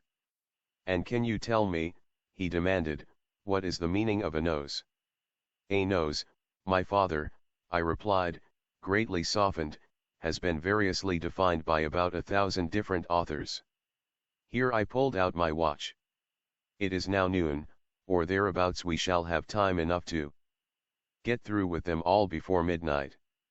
To commence then, the nose, according to Bartholinus, is that protuberance, that bump, that excrescence that will do. Robert, interrupted the good old gentleman. I am thunderstruck at the extent of your information, I am positively, upon my soul. Here he closed his eyes and placed his hand upon his heart. Come here, I hear. He took me by the arm. Your education may now be considered as finished. It is high time you should scoffile for yourself. And you cannot do a better thing than merely follow your nose. So here he kicked me downstairs and out of the door. So get out of my house, and God bless you. As I felt within me the divine afflatus, I considered this accident rather fortunate than otherwise. I resolved to be guided by the paternal advice. I determined to follow my nose. I gave it a pull or two upon the spot, and wrote a pamphlet on nosology forthwith. All Fudge was in an uproar. Wonderful genius, said the Quarterly. Superb physiologist, said the Westminster. Clever fellow, said the Foreign. Fine writer, said the Edinburgh. Profound thinker, said the Dublin. Great man, said Bentley. Divine soul, said Fraser. One of us, said Blackwood. Who can he be, said Mrs. Bass Blue. What can he be, said Big Miss Bass Blue. Where can he be, said Little Miss Bass Blue.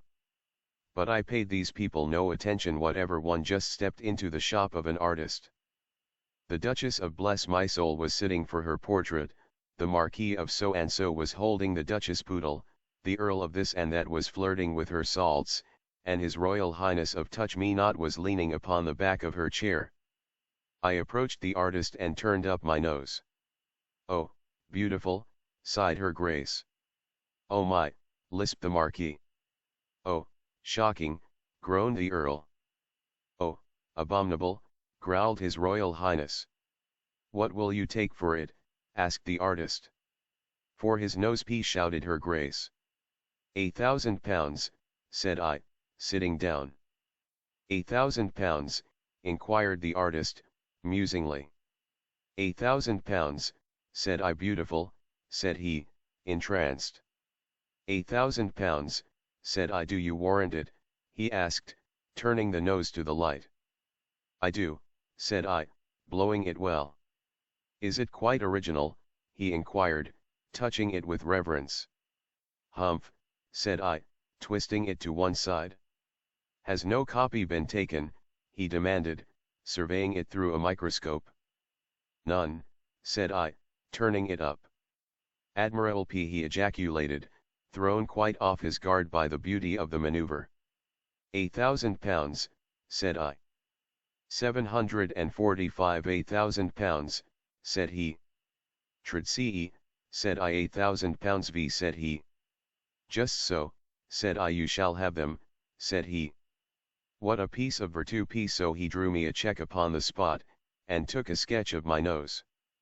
I engaged rooms in Jermyn Street, and sent Her Majesty the 99th edition of the Nosology, with a portrait of the proboscis. That sad little rake, the Prince of Wales, invited me to dinner. We were all lions and recherches. There was a modern Platonist. He quoted Porphyry, Lamblicius, Plotinus, Proclus, Hierocles, Maximus Darius, and Syrianus. There was a human perfectibility man. He quoted Turgot, Price, Priestley, Condorcet, de Stade, and the ambitious student in ill health. There was Sir Positive Paradox. He observed that all fools were philosophers, and that all philosophers were fools. There was Theticus Ethics. He spoke of fire, unity and atoms, bipart and pre-existent soul, affinity and discord, primitive intelligence and homo Maria. There was Theologos Theology.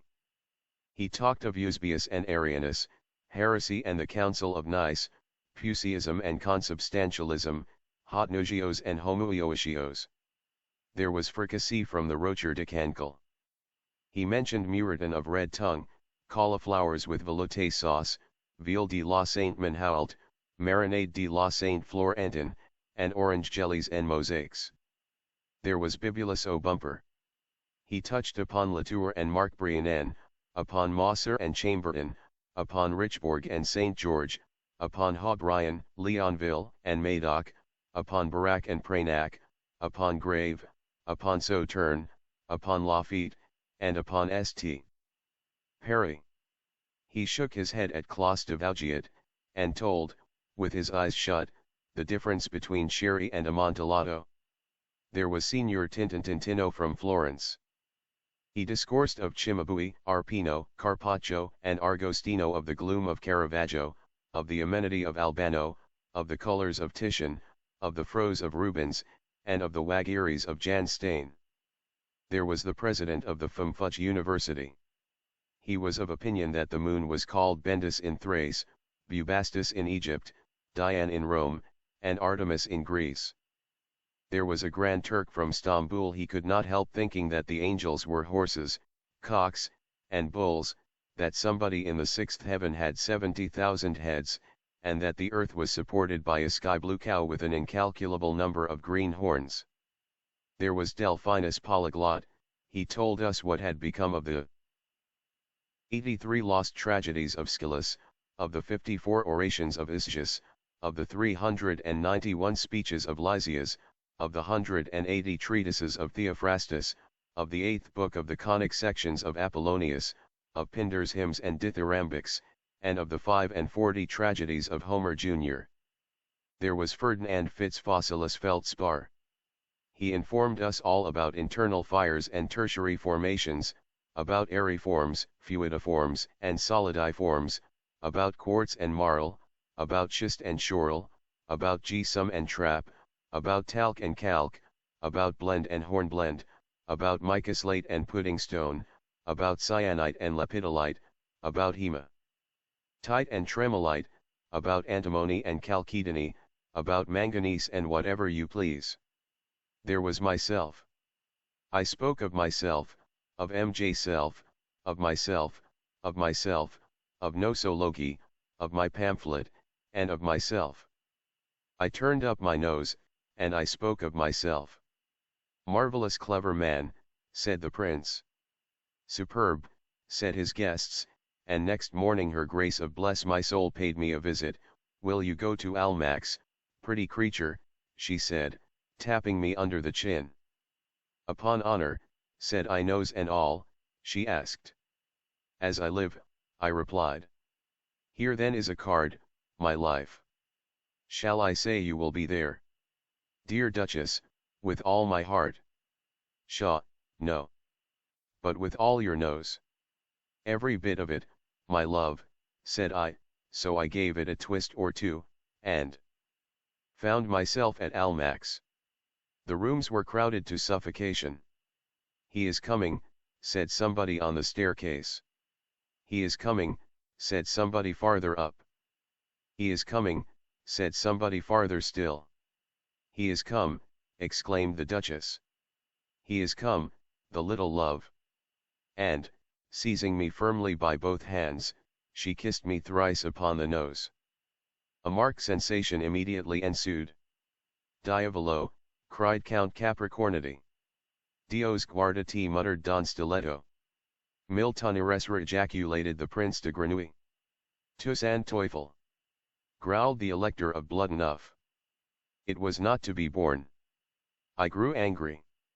I turned short upon Bloodenough. Sir, said I to him, you are a baboon. Sir, he replied, after a pause, donner und belusionaire.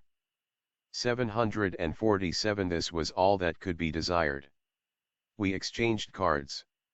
At Chalk Farm, the next morning, I shot off his nose and then called upon my friends. Said the first. Tuer, said the second. Dolt are, said the third. Ass, said the fourth. Ninny, said the fifth. Noodle, said the sixth. Be off, said the seventh. At all this I felt mortified, and so called upon my father. Father, I asked, what is the chief end of my existence? My son, he replied, it is still the study of nosology, but in hitting the elector upon the nose you have overshot your mark. You have a fine nose, it is true, but then Bloodenough has none. You are damned, and he has become the hero of the day. I grant you that in Fumfudge the greatness of a lion is in proportion to the size of his proboscis, but, good heavens! There is no competing with a lion who has no proboscis.